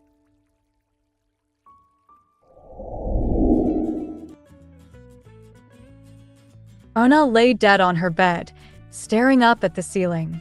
Her pale complexion, white clothes, and neatly stacked hands on her chest, she certainly seemed like she should be sleeping in a coffin. Bjorn sat back in a chair. The shadow of his lanky legs swayed in the dusk light. He pretended like there was nothing wrong. Erna stubbornly turned away from him. "Why are you still here? Go back to your own room." Bjorn didn't move. He just carried on staring at Erna with a mocking smile. "You should be ashamed," she continued. Her pajamas were all crumpled, and her hair was a mess. She sat up in her bed. She saw no reason to look her best for a man she didn't even care about. "Do you feel better now that you see me like this?" "No." "Well, not yet." Bjorn tilted his head, be more embarrassed. "What?" "Get flushed and panicked. Stomp your feet. You're good at that." "No, I won't." "I'm not embarrassed at all." Erna held her head up, as if reaffirming her resolve. "It's not my fault. Mrs. Fitz was the one that called the doctor and spread the rumor." "Oh, so you wish to blame others?" "That's not what I meant," Erna shouted. Bjorn burst into laughter. No matter how his wife felt after her great disgrace, this commotion was amusing. Glaring at her husband with tears in her eyes, Erna also burst into laughter. Her stomach ached, her belly ached, and she still didn't know why. Laughing, she suddenly felt better. It was probably all because of this man in front of her. "I see." That was all Bjorn had said when the doctor told him the full story. Erna was taken aback by his attitude, as if it wasn't such a big deal. When Bjorn stopped laughing, the silence came back. It was a soft silence, not as awkward as it had been before. It was a silence that seemed to be born from the inky darkness slowly permeating the room, so Bjorn got up and lit his bedside lamp. "Lie down, Erna," he said. "It's fine. I'm not a patient. There's nothing wrong with me." "Does the cramps not hurt?" He wore a warm smile. "Well, at least I'm not pregnant." She didn't mean for it to sound like a joke. She rubbed her hot cheeks and laid back down and pulled the blanket up over herself. She continued to stare up at the ceiling. After a long moment, she turned to look at Bjorn, who did not flinch when their eyes met. He was such an uncomfortable man who made her nervous all the time, but for some reason, whenever she was in trouble, it was him she would think about. The worst thing about it was that the person who embarrassed and upset her the most was Bjorn, but when he was around her, she felt better and at ease. "Sorry for causing a commotion," Erna whispered. They were married. They were husband and wife. She realized that when he came into the room. They got married. They're going to have kids one day, and they will be parents. They will have to raise a family together. Holding his hand through this would mean so much. As she recalled all those emotions, she didn't want to continue on with this meaningless quarrel anymore. "It's not your fault." A small smile tugged at the corners of Bjorn's lips. "Bjorn, how did you feel when you heard the wrong news?" "What?" "I'm just curious about how you felt." "What I felt." Bjorn's eyes narrowed in thought. From the moment he heard the news to the moment he came into the room was blank. In its place was the moment from 4 years ago, the disgusting smell of grass on the hot summer breeze, the suffocating knot of the tie around his neck, the shadows of strangely twisted objects, and the smile of a father with his first child. Before opening Erna's door, he had stood there for a long moment, holding the doorknob, not sure if he should even go in. He knew full well that it would not be the same as that day, but he couldn't shake the memory of it from his mind. He was annoyed at himself. Once he cleared the confusion was he finally able to open the door, only to face dejection at the fuss caused by Mrs. Fitz over his wife's simple maladies. It wasn't something to get upset about, though. The explanations from the doctor and Mrs. Fitz was ridiculous, but he ignored them and concentrated on his cute wife. It all turned out to be a simple fuss on a beautiful spring day. Bjorn realized that there was a minor change from the events of 4 years ago. Minor changes do exist. Congratulations, you're going to become a father. Even as he heard the greeting, he knew he was not the father, but today, he would have been. With that small change, he no longer thought back on that hot summer day. There was only Erna, her bashful cry, her languid body in the sunlight, and her own laughter that permeated the landscape like a gentle breeze. One day, when he would hear that congratulations again, he will be the father. The father of the child the woman in front of him will give birth to. Bjorn lowered his eyes and faced Erna. Her nervous face considered him breathlessly, clutching at a pillowcase. When he was the crown prince, he considered it part of the reasonability given to him, but now that he has come down from that position, it was not his job anymore. He had married again, and the supposition that a child would come along was only a matter of course. Actually, he still didn't know what being a father would be like, what he would truly feel. The only thing he did know was that he was curious. What would a child between Erna and himself be like? Well, Bjorn tried to express his thoughts with a laugh. Get some rest, Erna. He stood up and leaned over to kiss his wife on the cheek. There was no longer any point in continuing any childish argument with his wife. Where are you going?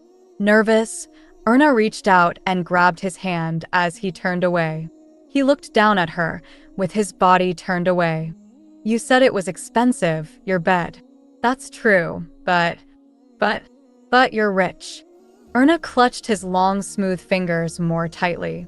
Quietly, looking down at the hand, Bjorn sighed and sat on the edge of the bed. Will you sleep here, with me? Erna looked at Bjorn with eyes filled with anticipation. If you let me touch your chest, he whispered sweetly. Erna threw Bjorn's hand. The sound of giggling filled the soft darkness. Erna started her morning in the garden. Since the spring came in full force, she had been spending most of her mornings out in the garden. The rich artificial flowers in Erna's hat were different from the ones she had yesterday, which were different from the ones she had the day before. She was changing those flowers every morning before she went out for her walk. Somehow, he found that side of her was cute. Bjorn would wake up and find Erna missing from the bed. It was not very pleasant for him. Bjorn leaned on the railing of the bedroom balcony and watched Erna walk the path that connected the great fountain with the Abit River. Bjorn watched Erna carefully. Every time the wind gusted, her chemise dress clung to her body, revealing the welcome curves of her lovely body. Erna looked up at him, almost as if she sensed his lecherous study. How could such a small woman hold more presence than the great fountain, or any of the statues around it? Oh, Bjorn, you're awake. Her voice echoed up to him, and he smiled. Their petty turmoil was a faded memory, and his world was calm again. The spring morning seemed more beautiful and peaceful after the fact. He waved to Erna as she climbed the steps leading into the mansion, admiring the fluttering tails of her ribbons and flowers. Bjorn, Erna called out, knocking before coming into her own bedroom. Look at you, all worn out. Bjorn stroked Erna's cheek with the back of a couple fingers. The tips of his fingers brushed her cheeks and showed a little playfulness that was at odds with her calm expression. I think I need to work on my stamina, though. Stamina? Well, whenever we have sex, I would always fall right to sleep after, because I am so exhausted. I'm a bit sorry for that, Erna said calmly. The corners of Bjorn's lips curled as he looked down at his shy, but brazen wife. You work so hard on everything you do. It's no wonder my shoulders are getting tired. I'm starting to think I should exercise a little more too. No, you don't have to at all. Erna was still smiling, even as she acted serious. Bjorn laughed and let his wife go. Get ready, Erna. There is someone you need to meet. All she got for emptying the cookie jar was a thin stack of papers that looked like a small book. She looked at the bank book in her hand with a frown. It had her name on it and the amount of money that had been deposited, but she couldn't believe that this little booklet was replacing all her money. She knew that people in the city liked to keep their money in the bank, but she never thought she would be one of those people, not until Bjorn introduced her to the Frere Bank employee in her study. Erna looked at her empty cookie jar regretfully. It had been a memento from her time before she knew Bjorn and the circumstances that had led to their marriage. It was a symbol of her past efforts and a promise she had made. "Don't you like your new cookie jar?" Bjorn said, motioning to the bank book. Bjorn sat with his arms loosely crossed. Erna looked at him, then to the bank book, then back at him again, then nodded a little. "I liked the old way better. Can't we get it back?" "Now, Erna, you need to let go of the cookie jar and embrace civilized society. But this paper doesn't look like money at all." "No, but it represents your money. See your name here?" "Even so, what if the bank misuses my money? What if they lose it? What if they don't give it back to me?" Erna looked at Bjorn with mistrust in her eyes. "Don't fret, they won't keep your money from you. What about if they go bankrupt? I heard that's another way people end up losing their money." Erna became more serious, concerned that the bank would go bankrupt and completely oblivious to the fact that the owner sat right next to her. "It's good to have that suspicion, Erna. I don't think you will ever get scammed." At the mention of getting scammed, Erna's eyes went so wide. "Could you please not say that? I really hate that word." When Erna looked at Bjorn with a stern face, Bjorn became mischievous. "Oh, you don't want me to say scam? Is scam a painful word for you, Erna? I guess I can stop saying scam." "Bjorn," Erna pouted. "If the bank goes bankrupt, I will make sure you get your money back first, so don't worry about it. Your snowman might keep your money in one place, but the new cookie jar will increase in value." "Really? I will be getting more money?" Erna's eyes went wide. "Will I really get more money, even if I leave it alone?" Erna clearly had no clue about interest rates. She looked at him with a mixture of surprise and doubt. Bjorn started to wonder about the place Erna had grown up. Had they really raised such an ignorant lady? Calmly, Bjorn went on to explain deposits and interest rates. Erna listened to him intently, with wide, wondrous eyes and a desire to learn. When he was done, Erna was so excited and decided that she was going to hang her bank book next to her bed. "Thank you, Bjorn. I will cherish it." Erna smiled brighter than ever. She packed her bank book into the snowman cookie jar. It seemed like she was still too stubborn to completely abandon that jar. "Why don't you use the safe and leave that old thing? It might be old, but it's precious to me. I don't want to throw it away. It was a gift from my grandfather." Erna carefully placed the jar in her lap. "He got it for me when I was 8 years old, the first birthday after my mother passed. He said he wanted me to smile just like the snowman on the cookie jar. It's more precious now than ever. The snowman has melted away and my grandfather is no longer here. I want to keep this by my side for as long as possible." Even as Erna shared her heartbreaking memory, she kept smiling.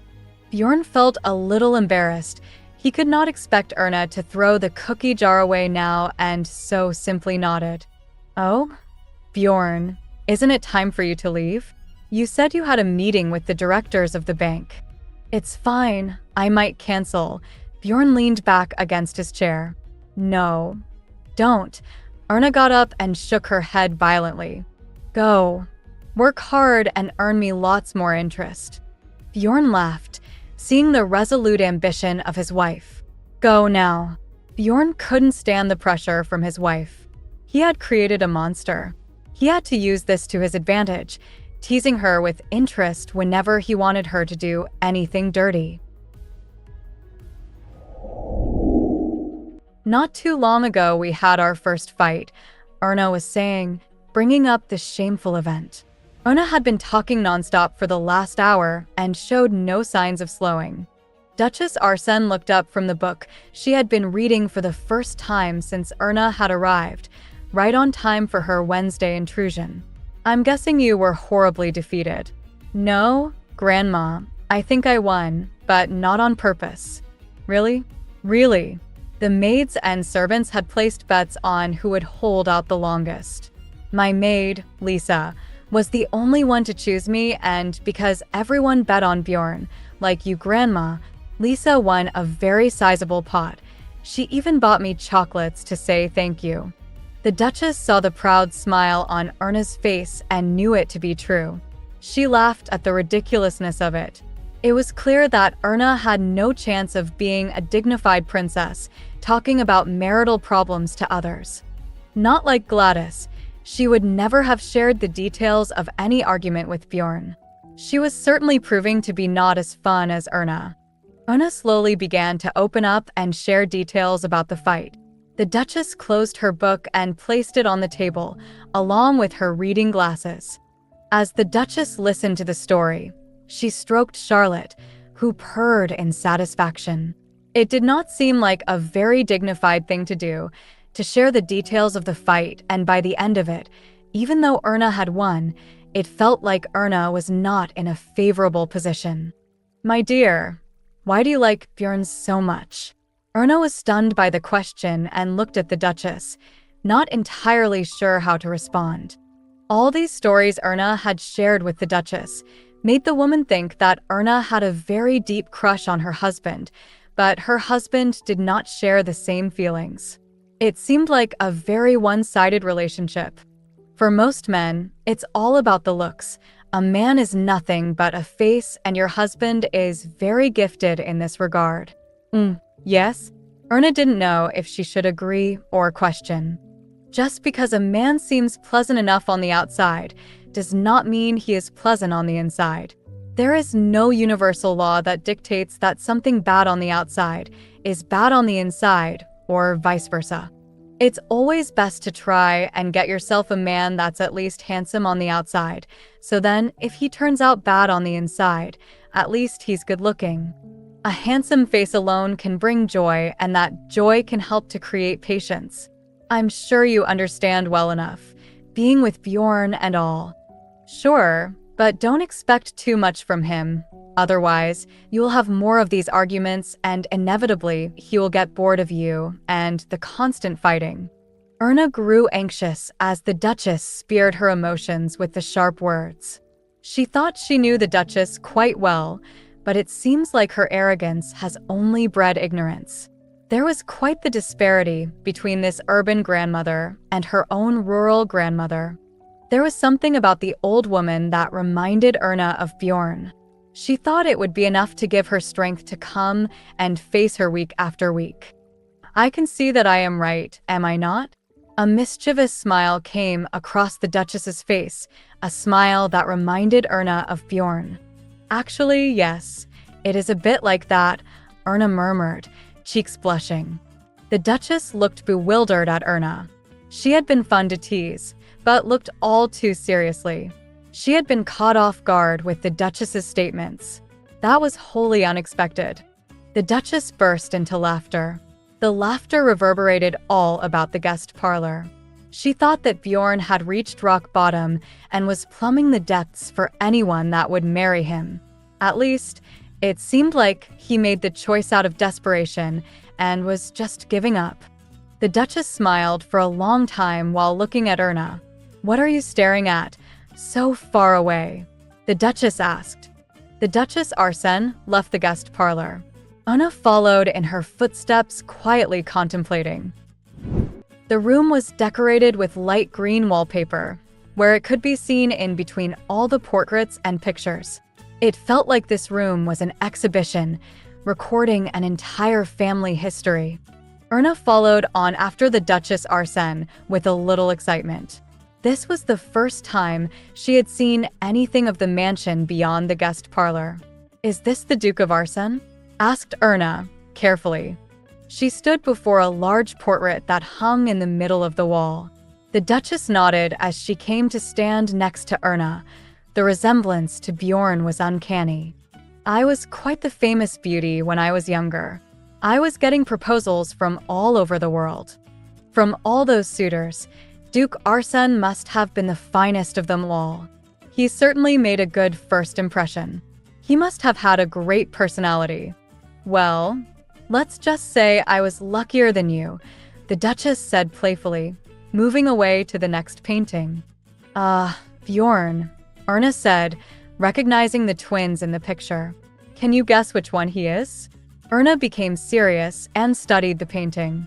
It was very difficult to tell when they were so young, but the Duchess took Erna around to other paintings made as the twins grew up. She could see their personalities come through as they aged, and Erna was able to accurately guess which one was her husband. No matter how much a man is a face and you like that face, you must not openly show your feelings. Your husband is very good in this regard. You have to learn how to hide that you like them. Yes, Erna asked, confused. It means pushing when you need to push and pulling when you need to pull.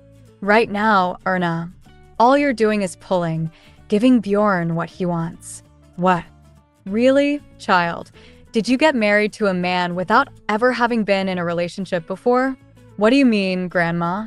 Erna said, looking like she was being punished. Foolish girl, the Duchess said, clicking her tongue once more and turning back to the paintings. The Duchess took Erna back to the guest parlor, where they bid their farewells. See you next week at the palace, Grandma. I'm not going, the Duchess said sternly. Of course. See you then, Grandma. The foolish child smiled brightly as she left, leaving the foolish statement in her wake. Bjorn? Erna cautiously peeked around the door. Bjorn was standing in front of a mirror, with servants around him, getting him ready, all looking at her. May I come in? Looks like you already have, Bjorn laughed. The servants continued getting Bjorn ready as Erna came all the way into the room. Erna looked at her husband from a safe distance from the servants who were constantly in motion. He was choosing which cufflinks to wear. I think this one would be better, Erna said. She thought it would have been best not to interfere, but she couldn't help herself. The onyx that Bjorn had picked out were lovely, but she wanted him to wear matching jewelry as her. Bjorn changed his mind and put the onyx back, picking up the blue sapphires. Erna looked at her husband, and her eyes sparkled along with the sapphires. Bjorn's preparations were finished just as soon as a servant presented Bjorn with his jacket and gently placed it on his shoulders. Bjorn stepped away from the mirror and approached Erna. He really was more handsome than his grandfather. I think what the adults say is mostly right, Erna whispered under her breath as she took Bjorn's outstretched hand. What? Bjorn said. No, nothing. Let's go, Erna said, blushing a little. Prince Christian was eventually expelled from the study, where most of the men had gathered. He left with a sulky face. Isabel Dniester smiled like she knew and pointed to the furthest seat. It was next to Princess Greta, who was daintily sipping at her tea. The prince sighed as if displeased with having to sit next to his younger sister, but he obeyed his mother. Erna watched the Dniester family with curiosity. The Queen and Princess Louise were enveloped by quiet conversation. Princess Louise's children, a boy and a girl, were being looked after by their nanny. Prince Christian, who was frustrated at still being treated like a child, and Princess Greta, who was just having fun. All these faces, that all had some resemblance to one or two of the others, made Erna feel a little left out. There was no one here of her family, and she realized she missed her grandmother very much. People had said that Erna bore a very close likeness to her grandmother. Erna looked down to see Princess Louise's daughter clutching at the hem of her lacy dress, where gold thread made strange patterns. Erna thought she looked like Duke Heine, Louise's husband, but the smile was definitely from the child's mother. The same smile all the Dniesters seemed to have inherited. Erna let the little girl play with the hem of her dress to her heart's content. Then she began pulling on Erna's hand, as if trying to lead her somewhere. She pointed to a palm tree on the other side of the room. Erna got up and slowly walked the child around the room to the palm tree. Isabel watched the pair from over her fan. Louise, realizing who her child was with, called for the nanny. "Let them be, Louise," Isabel Dniester said. Erna and the child stood before the palm tree, and Erna listened intently to the little girl's mumbles and chatter. The whole thing made Isabel giggle. "I don't understand why you are so lenient with the Grand Duchess, Mother," Louise said, disappointingly. "Is there a reason not to be?" "Well, no, but—" Louise swallowed Gladys' name and sat tight-lipped. "I didn't know you loved children," Louise said to Erna when she came back with her daughter. "Is there any news of your having children yet?" "Louise, shush, they're still newlywed," Isabel said. "But now is the time." Gladys came back from her honeymoon with news of her pregnancy already. The mood in the room stiffened as Louise let slip the name. Louise realized that she had slipped up and looked at Erna, who looked startled. Louise had just crossed the line. She would have placed the blame on the pressure from her mother, who seemed to be taking Erna's side. "That's rude, Louise," Isabel Dniester said in a low voice that broke the delicate silence. "Apologize now." "Mother." "Now, Louise."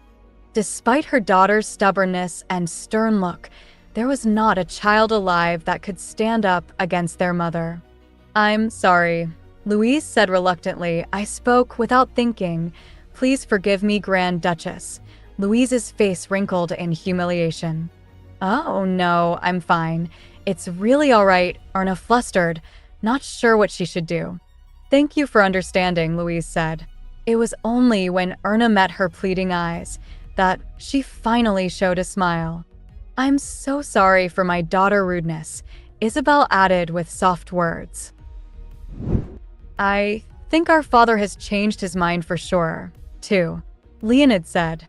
With narrowed eyes, Bjorn hit the ivory ball and watched it roll down the table with narrow eyes. It looked to be slightly out, and his 6-ball streak came to an end. "That reading table, father kept it and uses it regularly," Leonid continued with a flat expression. He seemed like someone unconcerned with how far behind he was on the scoreboard. Reading table, the one Erna got him? At first, Bjorn had thought the gifts she had bought were ridiculous, but it turned out that they were very well received. His mother had even praised Erna for the gift of the pruning scissors, saying that she uses them very carefully. "His Majesty the King of Lichen is easily swayed with gifts," Bjorn said, watching Leonid. "The Grand Duchess seems like a nice enough person," Leonid said. "I distinctly remember the Crown Prince saying he did not like Miss Hardy." "It felt like a very firm opinion at the time," Bjorn said. "Yes, I thought so at the time, but that was only because I did not know the Grand Duchess." "Well, I must say that I am glad you have corrected your opinion," Bjorn said, laughing. "Since you got yourself a good wife, have you thought about becoming a good husband?" Bjorn frowned deeply at Leonid. "Aren't you the one who asked me to play billiards, so I had to leave my wife in another room?" Leonid sighed. "So, what are you doing now?" "The bald eagles have broken their stubbornness," Bjorn said, raising the glass. "They will not touch the government interest rate or the tax on securities." "What do they want in return?"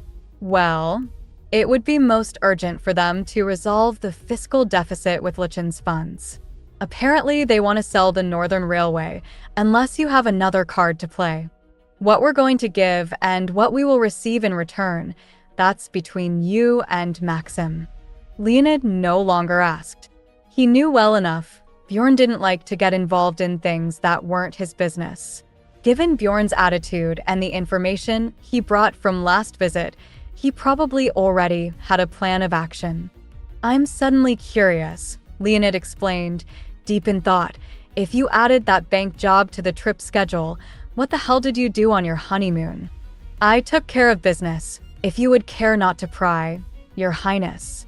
"Bjorn, I think you should." "She's my wife, Leonid." Bjorn cut him off with cold words.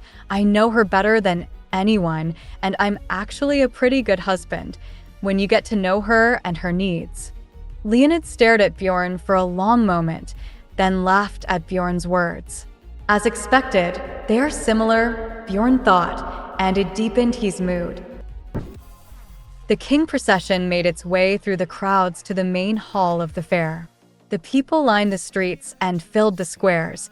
Their cheers shook the very earth and the heavens. Erna looked about the crowds from the open-top carriage, overwhelmed by the sheer amount of people. There was quite the crowd on her wedding day, but now there seemed to be 3 times that number. There was more royal guard escorting them too, making the atmosphere even more majestic. The cavalry marched in step with the horses of the wagons. All the nation's flags hung from windows and lampposts.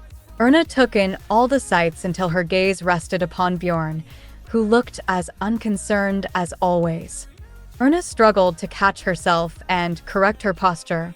She had to force herself to sit still, and she even raised a hand, but didn't yet find the courage to greet the people properly.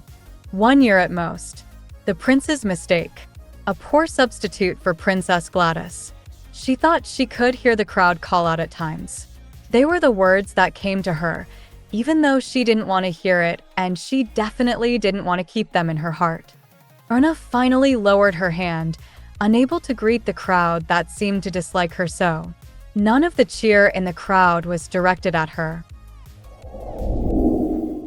Bjorn was leaning in close to his brother. Erna, who had been watching him closely, gently shifted her cautious gaze to Leonid. Mrs. Fitz had urged several times that she should not confuse the Grand Duke with the Crown Prince, and although Leonid wore glasses, that was not always the case. She should not assume the one without glasses is Bjorn.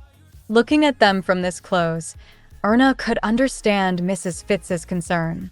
It was surprising how the two looked so similar, enough to confuse anyone who gave the two princes a casual glance.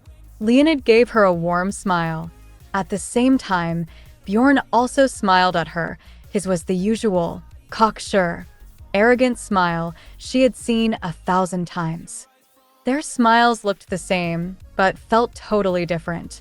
Even without glasses, Erna felt sure she would be able to tell the two apart. At that moment, a cheer broke out amongst the crowd. Erna following Bjorn and joined in the applause. The king was about to give his opening speech.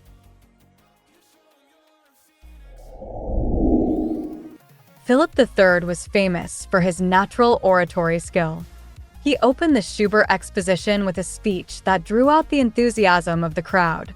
As the largest participating country of the fair that contributed the most innovative technologies, all the crowd was excited to see what was on display, the Grand Duchess more than anyone.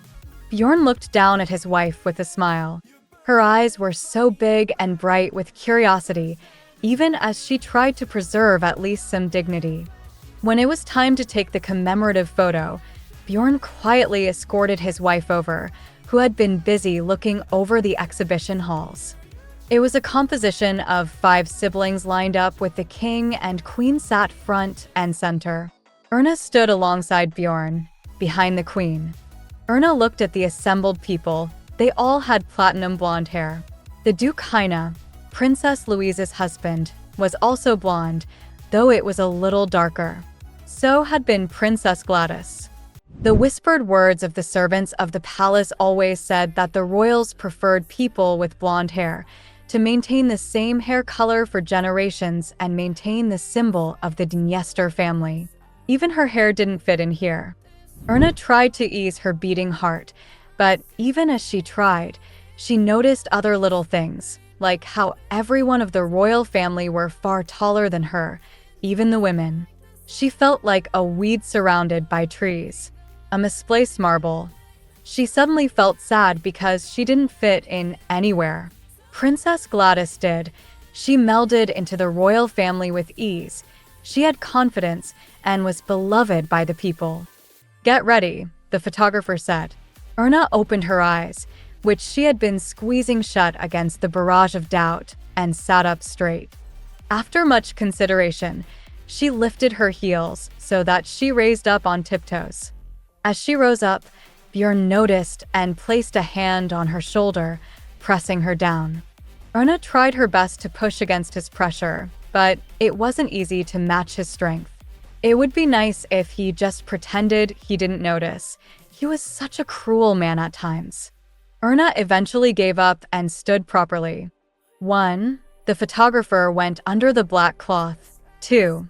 Erna moved in close to her husband. 3. At that moment, she raised her chin instead of her heels and the flash popped. Once the opening ceremony was done, the crowds moved around and explored the exhibitions freely. Erna followed her husband around. After moving past a huge steam engine that was said to be powering the whole fair, they found themselves at an exhibit of industrial machines that were moving by themselves. It was so bizarre to see so much stuff made of metal, but Bjorn seemed quite happy. He spoke to the director of each exhibit, asking them a myriad of questions about how they expect their inventions to fit into society and how they will change the world. They said words Erna had no understanding of, but she listened attentively. People these days make everything with machines, Erna said, noticing a machine that was playing music. It was a small machine called a phonograph and it imitated the sounds of a piano. It was amazing, but at the same time, a little creepy. Bjorn decided that he wanted to buy it. After examining more machines, Bjorn led Erna to something called a telephone. It was said that it would allow people to talk to each other over large distances, but she couldn't understand it. By the time Erna was getting bored of the exhibits and inventions, they arrived at a booth that had been set up by a typewriting company. Without even realizing, Erna was frozen to the spot and looked at the new typewriter developed using Lichen's technology. Bjorn almost missed Erna stopping. "What's up? Do you want to become a typist?" "What's that?" Erna said, turning her head but not looking away from the woman demonstrating the typewriter. "The machine is writing so fast." Erna was genuinely thrilled. The Grand Duchess was obsessed with the typewriter. Bjorn gazed at her interestingly. She looked like a completely different woman. The person demonstrating did not want to miss the opportunity, so offered Erna to try the typewriter. Bjorn figured Erna would refuse, but she cautiously approached and pressed a key. A delicate-looking arm struck out and stamped the paper with a letter. "It's writing. Bjorn, look." Erna laughed and pointed to the paper. A smile burst onto Bjorn's lips as he admired his wife's enthusiasm. Erna was finally happy and she looked beautiful. That was enough for him. After leaving behind all the cold iron, she arrived in a land filled with all kinds of rare and beautiful things. There, Erna became like a character in a fairy role. Faraway lands in the east and the desert, myriad undiscovered kingdoms, rare and lovely flora, and bizarre and unusual fauna. She strolled through that extraordinary world alongside her prince. She completely forgot about the honeymoon and the lack of time she had with her husband. The time she was now spending with Bjorn had supplanted those unpleasant memories. When Erna saw an elephant, she flinched into Bjorn's arms and he kissed her briefly under the stained glass window, filling the space with ecstatic light. Erna squeaked into Bjorn's arms when she spotted an elephant, and they shared a quick kiss beneath the ecstatic light of the stained glass window. Wherever she turned her eyes, Bjorn was there. She liked the fact that she saw her husband often. In those moments, she wanted to take a picture of Bjorn, capture him in the way that she saw him. If she could, her mind would explode, like the fireworks they saw together that night. "What are you so excited about?" asked Bjorn. Erna didn't realize she had been grinning the entire time until Bjorn asked her that question. "Oh, no, nothing, never mind." She brushed her feelings aside because she found them to be somewhat embarrassing. Bjorn laughed, and another flash of desire swept over her heart at that very moment. Those bad memories that had formed for days were wiped away in an instant. Firming her heart to accept her wonderful fate, Erna threaded a hand into Bjorn's folded arms and snuggled in close to him. She decided to try a little harder in the hopes that one day she will reach Bjorn's heart. Even if she couldn't erase the shadow of Princess Gladys, maybe she will be able to find her own spot in his heart, even if it's a small little nook, a slither of golden sunshine just for her. Perhaps because of that renewed determination, the walk back was a little lighter and cheerier than the first time. She couldn't help but look back in regret, but she didn't leave the fair with any ill will. Grand Duke Schubert and his wife were the last ones to go sightseeing, and when they saw their wagons waiting, Erna grew impatient and opened up her stride. "Stand back, everyone. Back off," I said, back off. Despite the orders of the royal guard, onlookers pushed forward to get a better look at the Grand Ducal couple. It was fair to say that Erna Dniester, Grand Duchess of Schubert, was currently the most popular royal in Lichyn. Erna's pale complexion blanched even more. The noise of the crowd tingled her ears, and she seemed to be holding her breath. She wanted nothing more than to hide away in the carriage, but if she did so, she could guarantee that her face would be on the front page in the morning, splashed in big, bold letters, declaring her Schubert's rudest royal. She had to be strong. The momentary pause gave Erna the chance to gather her strength and continue walking. The carriage was now in front of her. Just a few more steps. Just a little longer. "Erna!" Bjorn's shout roared to the sky the moment she widened her stride and took another step. The memories of the next moments remain a fragmented sensory overload. Bjorn wrapped his arms around her, people screaming, royal guards rushing past her. "That seductress took Princess Gladys's place. She is ruining the royal family," some evil cried out. Erna looked to the person who had shouted, throwing something toward her, just in time to see him get caught up in a tangle of royal guards. He glared at Erna with maddened eyes full of hatred and never stopped pouring out obscenities. "That sorceress is the devil. She's a demon that will ruin the royal family and bring Lichyn down too." He continued cursing at her as he was being dragged away. Bjorn threw off his jacket and faced the man, murder in his eyes. "Calm down, Bjorn," Leonid said, holding Bjorn by the shoulders. "Get out of my way," Bjorn growled. "No, Bjorn, there are too many eyes on us." Leonid looked at their little brother, Christian, who was holding the opposite arm. He looked confused, but did not let go.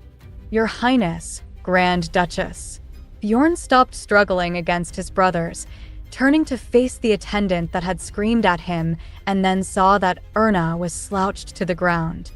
Her pale skin was far paler than normal, like that of a corpse, and she gasped for breath like something was caught in her throat. Bjorn completely forgot about the assailant and rushed over to her. He went to his wife with no one blocking his path. He scooped her up and cooed soft words to her as he took her to the carriage. "Brother, this is..." Christian picked up the Grand Duchess's belongings that scattered on the ground. Leonid looked down at the gathered-up pamphlets and commemorative postcards Christian pressed into his hands. It looked like such shabby traces of a perfectly good day, ruined by the devil himself. Catherine Owen walked out of the old building with a glare. She appeared extremely worn out, but her main emotion was anger. Every publishing house in Lars that she had visited had turned her down. The Lars genius poet, Gerald Owen, who had died early, had only one manuscript left. It had almost become a thing of myth, but there wasn't a single publishing house that wanted to print it. There used to be a time when people would fight tooth and nail for a single line of one of Gerald's poems. Now, it was sad to see this manuscript being treated so poorly. Catherine gripped the manuscript her brothers will close to her chest, struggling mightily to control her tears and anger. She discovered it in the spring. Since he left, the home has been vacant and has sat empty for a considerable amount of time.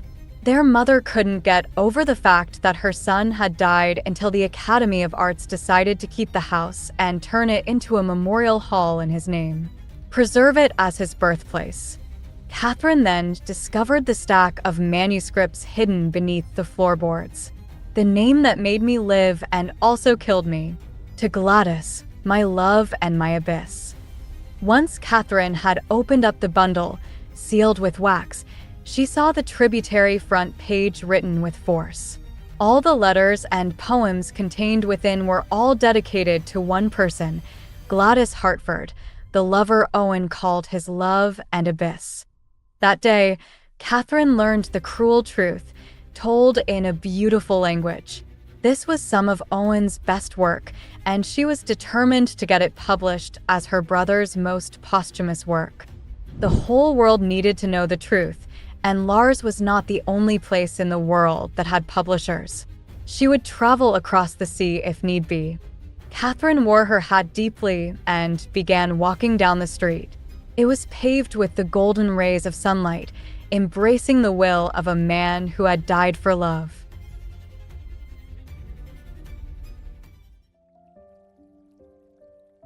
Erna closed her eyes and basked in the deep silence. Not long after, there was the sound of the bedroom door opening. Bjorn came into her bedroom. Erna looked like she was fast asleep. He was rather relieved. Maybe it was better that she didn't wake up, rather than looking at each other in the dim light, not finding anything to say to each other. Bjorn looked at his wife in the darkness of the early evening. The doctor said there was no major health problems, and it was just all shock of the events. He knew that well enough, but he was still nervous. It was just all the fuss. An absurd crime committed by an insane person. The culprit had been arrested and would soon receive his punishment. Fortunately, Erna was not hurt, so all he had to do was forget about it and move on. Perhaps he was simply checking in to make sure everything was fine, he thought as he looked at the long shadows of the long lashes of Erna's eyes. He wanted to see her smiling face as she called his name, then he thought he could get rid of this horrid feeling. It was already speculated, before to the event, that Erna would get swallowed up by Gladys's shadow. Any lady in Erna's situation would have been in the same boat. Gladys, the unfortunate crown princess, has become a legend in the eyes of the people. Erna was up against an unbeatable foe she couldn't see or defeat. The odds never favored her. Eventually, she would lose and would always just be the second wife of Bjorn. The lesser wife. Bjorn looked up at the ceiling. It was harsh, he knew that. He looked about the room, passing his eyes over the faintly shadowed furniture. In the end, was this life the best thing for this woman? Where else could she have gone? She would have been sold off to the highest bidder after being put on the marriage market. At best, she would have been a trophy wife of an old aristocrat who was on the verge of death. At worst, she would have become a plaything for the likes of that lord of trash, Heinz.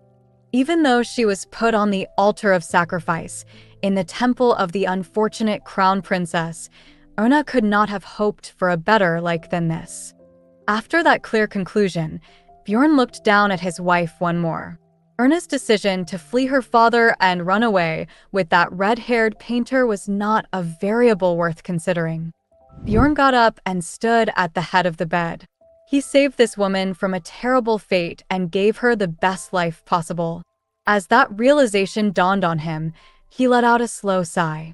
The Temple of Gladys was built on strong foundations, and so long as he kept her secret, Lars would compensate him.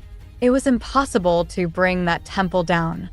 His second wife would have to sacrifice herself on the altar for years to come, and perhaps for the rest of her life. But there was so much compensation he could give her, and he would give her everything she asked for. He leaned over and placed a delicate kiss. The memory of her sparkling eyes that had been looking at him all day long were a source of solace. He knew that tomorrow, Erna would look at him with those same eyes. It was the greatest gift this woman had given him yet. Bjorn slipped out of bedroom without a sound. Before he closed the door, He completely erased the feeling that suddenly came over him. It will be fine, because she is Erna. I'm glad she looks fine, Isabel, Philip said, as he looked out the window. Isabel moved to her husband's side. A chariot carrying the Grand Duchess sped off down the road, taking her to the summer palace. The Grand Duchess had visited their place every morning, just to say good morning to them. It was the same the day after the surprise attack. One positive note is that her coming brought much-needed relief. I think Bjorn has picked out a very decent woman. I don't know much, but I know that kid takes after his father, in that he has a good eye for women, Philip said in jest. Isabel Dniester's laughter echoes throughout the sunlit drawing room as she looked up at her husband.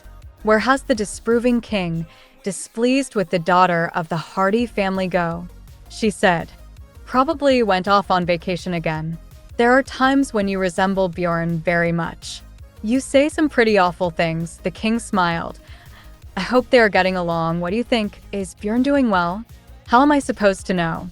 I don't know everything about that spoiled brat. I just pray that he is being a good husband, just like his father. True. A happy marriage is possible if he learns to listen to his wife, like me.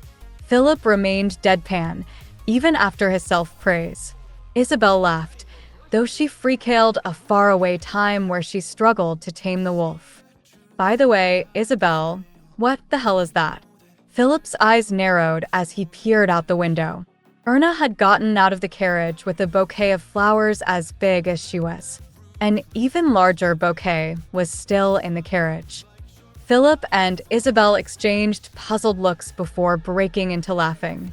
The birthdays of the twin princes seemed as if it was going to kick off with a very fragrant start. Big. That was Leonid's first thoughts.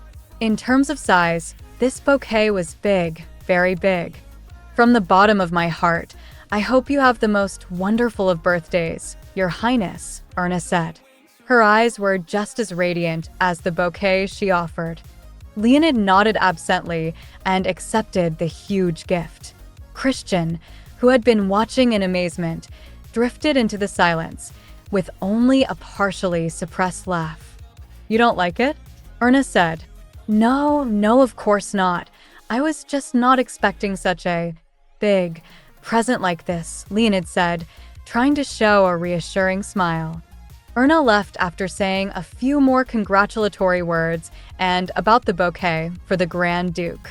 She left with a modest farewell, as if she hadn't just gifted a huge bouquet of flowers that proclaimed her extraordinary character. I merely came to wish you a happy birthday and to think I would witness such a scene, Christian said. Now that the Grand Duchess had left, Christian let the laughter flow freely and loudly. He couldn't contain it. Flowers and the Crown Prince, it would be hard to find a more incompatible match. Even now, Leonid's somber expression made the bright blossoms pop even more. You know, she probably made them herself, Christian said, in between bouts of laughter. He made the conclusion as he studied the bouquet in Leonid's arms.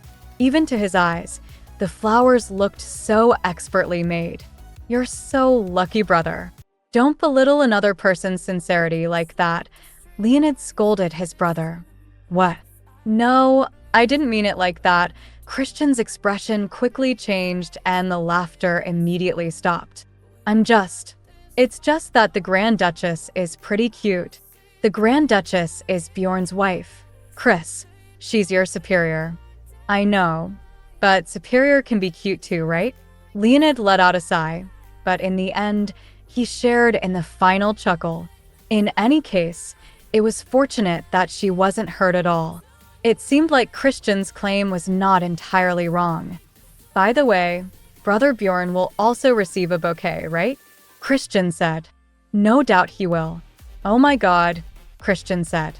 Christian decided to go back on his opinion about a more mismatched couple than Leonid with a huge bunch of flowers, now that he thought about Bjorn receiving the same. I should have gone to him first. I would love to have seen that, Christian said. Yeah, me too, actually. "Happy birthday, Bjorn." The voice came as a sweet whisper on the wind. Bjorn opened his eyes and lowered his arm, which had been covering his face. There he saw the huge bouquet of flowers that obscured his view. He was startled because he thought he saw a floral ghost when, all of a sudden, Erna's smiling face appeared from behind the flowers. Bjorn sat up and looked at his wife, trying to make sense of what he saw. He was still groggy from sleep, but he was not dreaming anymore. "I made them myself, with flowers that bloomed this morning." "I can tell," Bjorn said. The flowers smelled so sweet, and their color poured out without restraint. Even to Bjorn's half-awake eyes could see the skill with which his wife had put them together. "Don't you like them?" His Highness the Crown Prince did. "You gave some to Leonid?" Bjorn waved for her to come to him. She put down the massive present and stepped gingerly towards him before falling into his arms. "Yes, of course. It's his birthday too, but yours is bigger." Erna wore a very prideful look on her face. Seeing his wife talk about it like it was some kind of special privilege made him laugh. He decided not to tell her that he would have preferred her with a neat little ribbon tied around her nakedness. "Do you like it?" Erna asked again. Her smile returned, and she looked so beautiful. She was incredibly lovely to the touch, delivering both warmth and a pleasant aroma. Erna kissed him on the lips, and he was filled with a languid smile. The playful kiss, which had been soft on his, deepened shortly after. Bjorn closed his eyes as they embraced each other. He reached out and gently touched the back of her head, drawing her closer to him. She had gotten pretty good at kissing. He was sure that days like this would continue on for a long time, as long as she was Erna.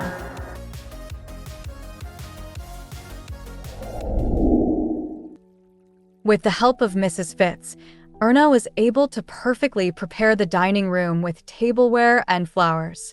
It was as beautiful as spring itself. After carefully examining the placement of the candle holders, the preparations were perfect. Erna then went to check with the chef, then hurried around to the hall where the guests would be coming to celebrate. "Don't worry, Your Highness. I can assure you that no one will find fault with the celebration," Mrs. Fitz's kept saying, as she followed Erna around like a shadow. "It's a little comforting to hear you say that, Mrs. Fitz," Erna said with a weak smile. The banquet hall was lit up with soft amber hues from elaborate chandeliers that reflected off the polished floor. Draped in front of the large, floor-to-ceiling, windows were cream-colored, silk curtains. Everything in the hall was picked out to match the beautiful spring garden. "I think we need to adjust the seating around the dinner table," Mrs. Fitz said. "No, I think I will wait a little longer," Erna said, giving it some thought. "Your Highness, you must make a decision." Mrs. Fitz looked at Erna desperately. It was nearly time for the banquet, and the Duchess Arsène had not yet shown up. She had a seat next to Bjorn, and if she didn't come, it would be empty. As soon as Mrs. Fitz was about to insist some more, the buzz of conversation in the hall suddenly became very quiet. All the guests were looking at the entrance. "Oh my God, I can't believe it," they were all whispering. "Grandma, you came?" Princess Louise said. The Duchess Arsène, who had brought about this big disturbance, marched across the room as if simply walking down the street. She ignored everyone and only looked at one person, the Grand Duchess. Grandma, you came," Erna said. She forgot about the people looking at them with their shocked faces. Duchess Arsène clicked her tongue at Erna's reckless behavior, but her eyes were softer than her before. "Well, you look normal for someone that was attacked by a lunatic. Erna, I only came to see how pathetic you'd become, but I see I've wasted my time." She spoke maliciously, and the people about them started to hiss with whispers. To their surprise, Erna simply laughed in the face of such brutal insults. "What's going on here? You didn't say anything to me, Mother," the Queen said. The Duchess gave the Queen a sullen look. "It was nothing to do with you, so there's no need to get bent out of shape about it." I am a guest of the Grand Duchess. Isn't that right, Erna? The Duchess looked at Erna, after glancing at Bjorn. The old woman's expression, which had always been cold and hard, turned into a smile. All eyes were turned to the Grand Duchess as the Duchess questioned her. Erna completely forgot her nervousness for a moment and smiled with secret conspiracies. Yes, Grandma, welcome. I am so happy that you came. All eyes were on the upright lady as she was shown to her seat. When the Duchess found out she would be sat next to Bjorn, expressed her blatant discontent with a deep frown. Knowing of the woman's great temper, the crowd waited for the outburst, like a coming thunderstorm. When the Duchess had found out that Bjorn was stepping down as crown prince due to an extramarital affair, it was said that she marched into the palace and slapped the prince, vowing never to speak to him again. The Duchess looked like she was about to turn and leave at any moment, but she obediently took her seat next to Bjorn. She calmly sat down, completely forgetting the years of enmity. Bjorn did not have much time to react. He had been engrossed in something and barely noticed how the crowd had gone completely silent. When he realized his grandmother was approaching him, he could do nothing but meet the woman's gaze. There was slight agitation, but neither of the two broke eye contact. "Don't you think you can fool me?" the Duchess had shouted so many years ago. Her shouts, as she stormed into the room, roused Bjorn. "Tell me the truth," she demanded, "and don't even think about lying to me. Why did you do it? For what reason?" Duchess Arsene refused to believe the truth. She was sure that Bjorn had thrown up a smokescreen to hide something and pressed him for the truth. "It's just who I am, Grandma," Bjorn had said. It was the only answer he was allowed to give. "Please accept it." It was the tears that stuck with Bjorn the most, seeing his grandmother cry as she swore to never speak to him again. It was for the good of the royal family and the nation. He pretended to be a martyr for a face cause, but now that he thought back on it, well, he wasn't sure anymore. Perhaps he was really just being selfish, but that was him. Even now, that fact didn't change. There was still nothing he could do about it. He couldn't tell his grandmother the truth, no matter how badly her heart had broken. He had been her favorite, and rather than having to face her, he was content with simply facing the contempt. "You seem well. At least, your wrinkles have improved a lot," Bjorn said with a laugh. "I'm very moved by your first words, after so many years." The Duchess replied to the joke with a laugh too. Isabel Dniester stopped in the middle of the second-floor balustrade overlooking the Grand Hall. "Your first party is quite the success." She spoke the words of praise in a soft and warm manner. "Thank you, Your Majesty. It's mostly thanks to Mrs. Fitz's help." Strange. Mrs. Fitz said that this was all thanks to your indomitable effort. "I also heard that you had visited the Duchess Arsene every week to convince her to come as a present for Bjorn." "Oh, yes," Erna said shyly. "Thank you so much, Erna," Isabel Dniester said, turning to face Erna. She didn't have high expectations for her daughter-in-law. She had been sure that Bjorn would never marry again, but Erna had changed his heart. All the queen had ever wanted was for her son to live happy and well. She didn't ask anything more of Erna, but she never thought the child would be such a gift. "I owe you a great debt," the queen said. "No, really, I liked visiting the Duchess. I almost felt like I was visiting my maternal grandmother every week in Beaufort. Bjorn's grandmother was kind to me. Now that you mention it, why didn't you invite the Baroness? It would have been nice if we had been together." "I wanted to, but my grandmother refused." Erna became visibly sullen. "Then why don't you go to Baden Street with Bjorn?" Isabel suggested impulsively. She could understand, if only a little, why the Baroness would stay away from the city, so as not to become embroiled in scrupulous rumors too. "Really, may I?" Erna said in disbelief. "It would be nice to visit, But the Foundation Festival is soon and the summer season. Erna trailed off. Would you like to let go of all that worry? The absence of the grand ducal couple would not interfere with the festival or the summer social season. Isabel smiled softly. She felt sorry for the child, who was placing her royal duties before her desire to visit Baden Street. It would be easy for her to endure the glares of those eager to find fault with the Grand Duchess. She let out a long sigh as she thought about the kind of pain Erna endured, to be compared to Princess Gladys in every detail and bear all the arrows of criticism directed at Bjorn. Forget about things for a while. Go and see your grandmother. Think of it as a gift from the king and myself, in return for the gifts you have given us. Thank you, Your Majesty. Thank you so much. Erna showed complete joy. For a moment, Isabel couldn't take her eyes off the child before her. She still felt sorry for her and her joyless smile. She needed to put a very harsh bridle on the child who knew nothing. Difficult thoughts weighed heavy on her heart, but it was fortunate to have this child by her son's side, and she hoped she would continue to love him as she did now. Yes, she was a selfish mother. Bjorn went out to the terrace, which connected to the hall, where he could better hear the fountain and looked out over the garden. Hey Bjorn, Viscount Hardy seems to be very interested in you. Peter jested. I know, Bjorn said, letting the cigar smoke escape his lips. Walter Hardy had been struggling to get Bjorn's attentions all night. It was a fruitless effort, one that Bjorn had no interest in.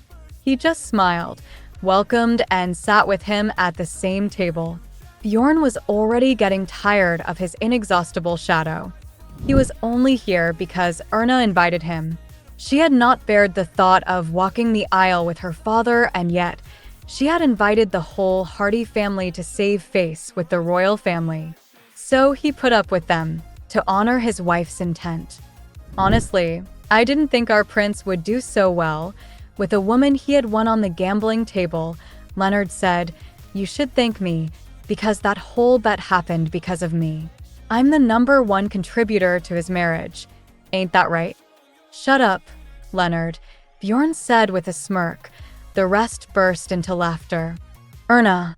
Bjorn looked up to see Walter Hardy shouting. When Bjorn turned to look where Walter had been shouting, he saw Erna coming out onto the terrace. Walter was about to approach his daughter, pretending to be a doting father. Bjorn stood up without hesitation. Erna had been anxiously looking around, looked at Bjorn with relief softening her worry. Erna, Bjorn said. As he approached and called her name, Erna hurried over to his side. Bjorn held his wife's hand tightly, and he glared at Walter Hardy. Your Highness, you're here also.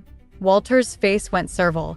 I was having a chat with my daughter, whom I have not seen in quite some time. Bjorn wished they were living in a more barbarous time, so that he could swat this insect away and no one would bat an eye. He would probably even be praised for the act. Bjorn grieved anew and forced a smile. I see, Bjorn simply said, in his usual, nonchalant manner. If you don't mind, I would really like to talk to my daughter. Just as he was about to tell the man to leave, Bjorn's attention was dragged away by Erna's sudden coughing fit. He noticed the cigar in Walter's fingers. I'm sorry, but as you can see, my wife is not feeling well, so you will have to postpone the conversation for another time. Bjorn ended the conversation with a snap of his chin. His father-in-law is always blinded by greed and was very good at getting scammed, so much so that he has amounted a huge amount of debt and tried to sell his daughter to get out of it. Leonard was partially right, but the chief contributor to driving Erna into Bjorn's arms was Walter Hardy, not Leonard. A terribly hunter who had driven a baby deer out onto the hunting grounds. There was no reason why he couldn't show a little patience for such a worthy person.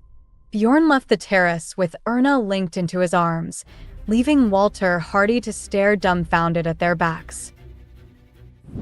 Once they were down the last flight of steps, Erna stopped coughing, and although her eyes were watering and her nose was red. She still smiled. Bjorn, the queen said it would be okay to go and visit grandma with you. If you wanted? Do you want to go? Bjorn asked, even though he knew the answer. Yes, if you don't mind. Erna took a step closer to him. I won't take up too much of your time, okay? Erna's eyes became desperate as she took his prolonged silence as a rejection. He really liked those eyes. Beautiful, sparkling eyes that only stared at him. Erna, who cried and laughed all because of him. Bjorn readily admitted that he was enjoying this moment of petty control as he watched her. It was like he didn't have any regrets about the crown and was just happy here with this woman. It was funny even so. The fact that the marriage hadn't been that bad made Bjorn laugh. Bjorn smiled and nodded. The wind smelled sweetly of spring flowers, and then Erna laughed. The throne and the crown shone in her eyes brightly. She was his beautiful little kingdom. He leaned in and kissed her on her forehead, then the bridge of her nose, then eventually her lips. She shrank into his arms. Bjorn couldn't deny it. Everything had worked out in the end. He was the king of his kingdom, and he really loved it.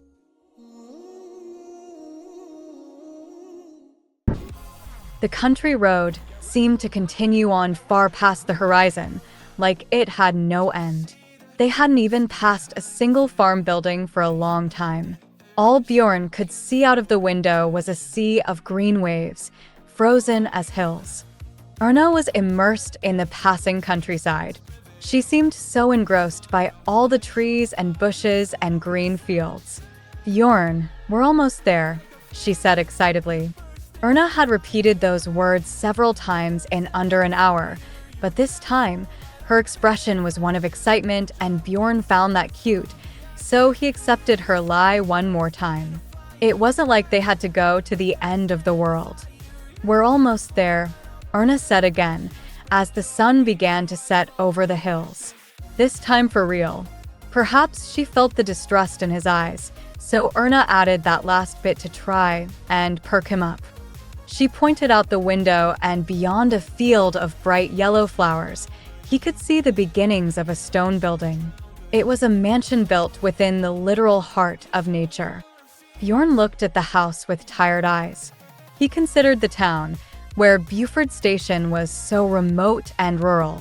Just as his tiredness was reaching its peak, the carriage pulled into Baden Street. Grandma, Grandma, Erna called. You don't look like a lady, Erna. The Baroness mockingly scolded Erna as they embraced. Bjorn watched the scene play out, feeling slightly embarrassed and unwelcome in their reunion. He couldn't help but feel like some sort of villain who had separated Erna from her family, but he was in a position where he didn't really have any say in the matter. Oh my, I have committed a great offense, the Baroness said, noticing Bjorn. Grand Duke, it's been a while. Thank you so much for coming all the way out here to see this old woman. The Baroness faced Bjorn with a smile. Bjorn wondered, in the far distant future, would this be what Erna would look like?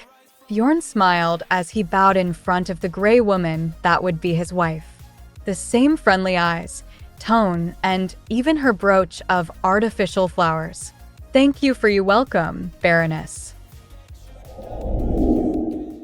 Are you sure you don't mind? Mrs. Grieve said. Her gaze never left the Grand Duke. Yes, of course. It's more than enough, Bjorn said as he looked around Erna's room. Baroness Baden wanted to offer the 2 newly repaired guest bedrooms to the married couple, but Erna still had some lingering attachment to her old room. It might be a little uncomfortable, but Bjorn saw no real reason he should deny his wife's heart. In that case, I will call the servants to change the bed for you. That one is a bit narrow, Mrs. Grieve said.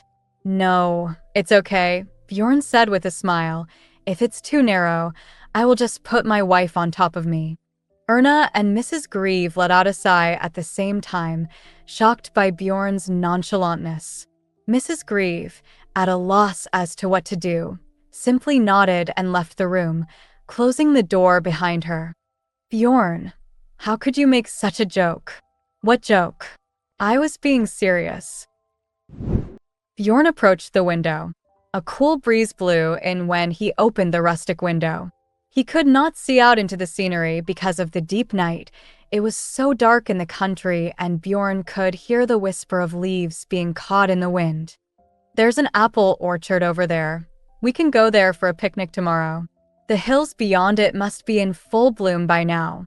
Erna then pointed to another dark patch. In that forest, there is a secret place that no one knows about, but I will make an exception for you. Erna chatted excitedly like that for ages. Bjorn listened to the chatter, looking at his wife instead of the world she pointed out to him. She seemed so different out here than when she was in the city. Bjorn, thank you so much, she said suddenly. Thank you for coming to see my grandmother with me and for repairing the mansion and finding servants for my family. Thank you so much. Erna was so moved that she looked like she was going to cry. Feeling a little awkward, Bjorn shifted his gaze to the view out of the window. Everything was just darkness, so he looked about the room with its cozy, warm light. It had been his mother that had suggested this little trip. Repairing Boden's house and hiring the servants were all his mother's doing. He had nothing to do with it. Isn't this room a little uncomfortable for you? Anna said, why don't we go sleep in the guest bedrooms? I can do that. It's fine, really. I like it here, Erna, Bjorn said, looking at his with a heartfelt smile. Erna's bedroom, which overlooked Baden Street, was decorated to the taste of a country girl. The furniture, ornaments, and props were cute, just like Erna, so it wasn't all that bad. Is that you? Bjorn was drawn to some pictures hanging on the wall or sat on a drawer. Yes, this is a picture drawn when I was a baby and this is my mother, Erna said, pointing to a portrait of a young woman holding a small baby. Erna smiled shyly as Bjorn looked at the woman with a bit of surprise. She was the exact same as Erna, save for the color of her hair. Erna explained the pictures in the other frames, one by one. Portraits of her when she was 5 years old, all the way up to a mature girl. There were some other rough sketches, more of them than actual completed pictures and oil paintings. Without even trying, Bjorn could guess at who the artist was, none other than Pavel Lor. Come to think of it, Pavel Lor grew up here too, and even though Bjorn knew nothing of the painting before him, he could tell how precious the girl was to the person that painted the picture. Friends, really. Just as his judgment was taking him to suspicion, Erna turned to him with a smile on her face. When he looked at her, he couldn't detect any signs of attraction, and he was relieved. Erna headed away to the side of the bed. Bjorn, can you turn around for a moment? Erna looked at him and to the pajamas on the bed. Bjorn replied to her request by not turning around, but instead folding his arms and leaning against the wall. Erna sighed and turned around to get changed. Bjorn stared at his wife's naked back as she got changed, doing her best to ignore his lecherous stare. Bjorn felt a twang of guilt in his stomach for leering at his wife, who had done far more scrupulous things than getting naked in front of him. He couldn't believe he felt that way, and even though he scolded himself, he did not turn away. Then, he wished he had some artistic talent so that he could paint his wife's lovely body and keep it as a secret collection. Bjorn was stuck in the room even after Erna began brushing her long, brown hair. Her hair was very fine and cascaded down to her lower back. It was a sweet irritation to feel the touch of her revive at his fingertips. The desire he felt for Erna right then was strange. Not unlike anything he had felt for her before, he could have her right now if he wanted, but he didn't, despite the pull he felt. He blamed the new, unfamiliar surroundings, making him hold back his wants. As he restrained himself, a noise came from outside, a howl. Even as he frowned at the noise, Erna turned to him and laughed. They are your friends, Bjorn, Erna said, putting down the hairbrush and came to his side, but they won't come down here, not while they have prey in the forest. You mean that wolf whimper? Yes, Erna said, behaving very strangely.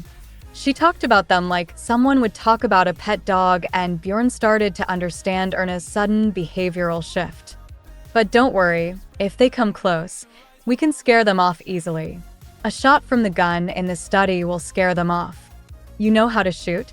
Yep, you kind of have to around here.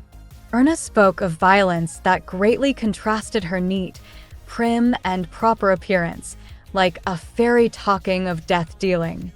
Bjorn laughed in time with another wolf howl. He realized that his trip, the act of kindness toward his wife, might be more enjoyable than he realized. Bjorn moved to hug Erna, his barbaric fairy wife. Once they lay in bed together. It was an old bed, not designed for two, and it creaked under their weight. Would you like to try and vanquish this wolf? Erna's brow furrowed questioningly at his words as she lay on top of him. Bjorn, this is a place of my most precious childhood. So, words like that are an insult to me. Erna's mood shifted and she pushed him off. The white wolf laughed under Erna's shadow and he was dumbfounded. It seemed like the gun downstairs was not the only one with bank shots in it. There were no words to describe how wonderful the days were at Buford. To be in a house with a warm and considerate Bjorn and a loving family. Every day passed like a dream in the landscape of her hometown that she had missed so much.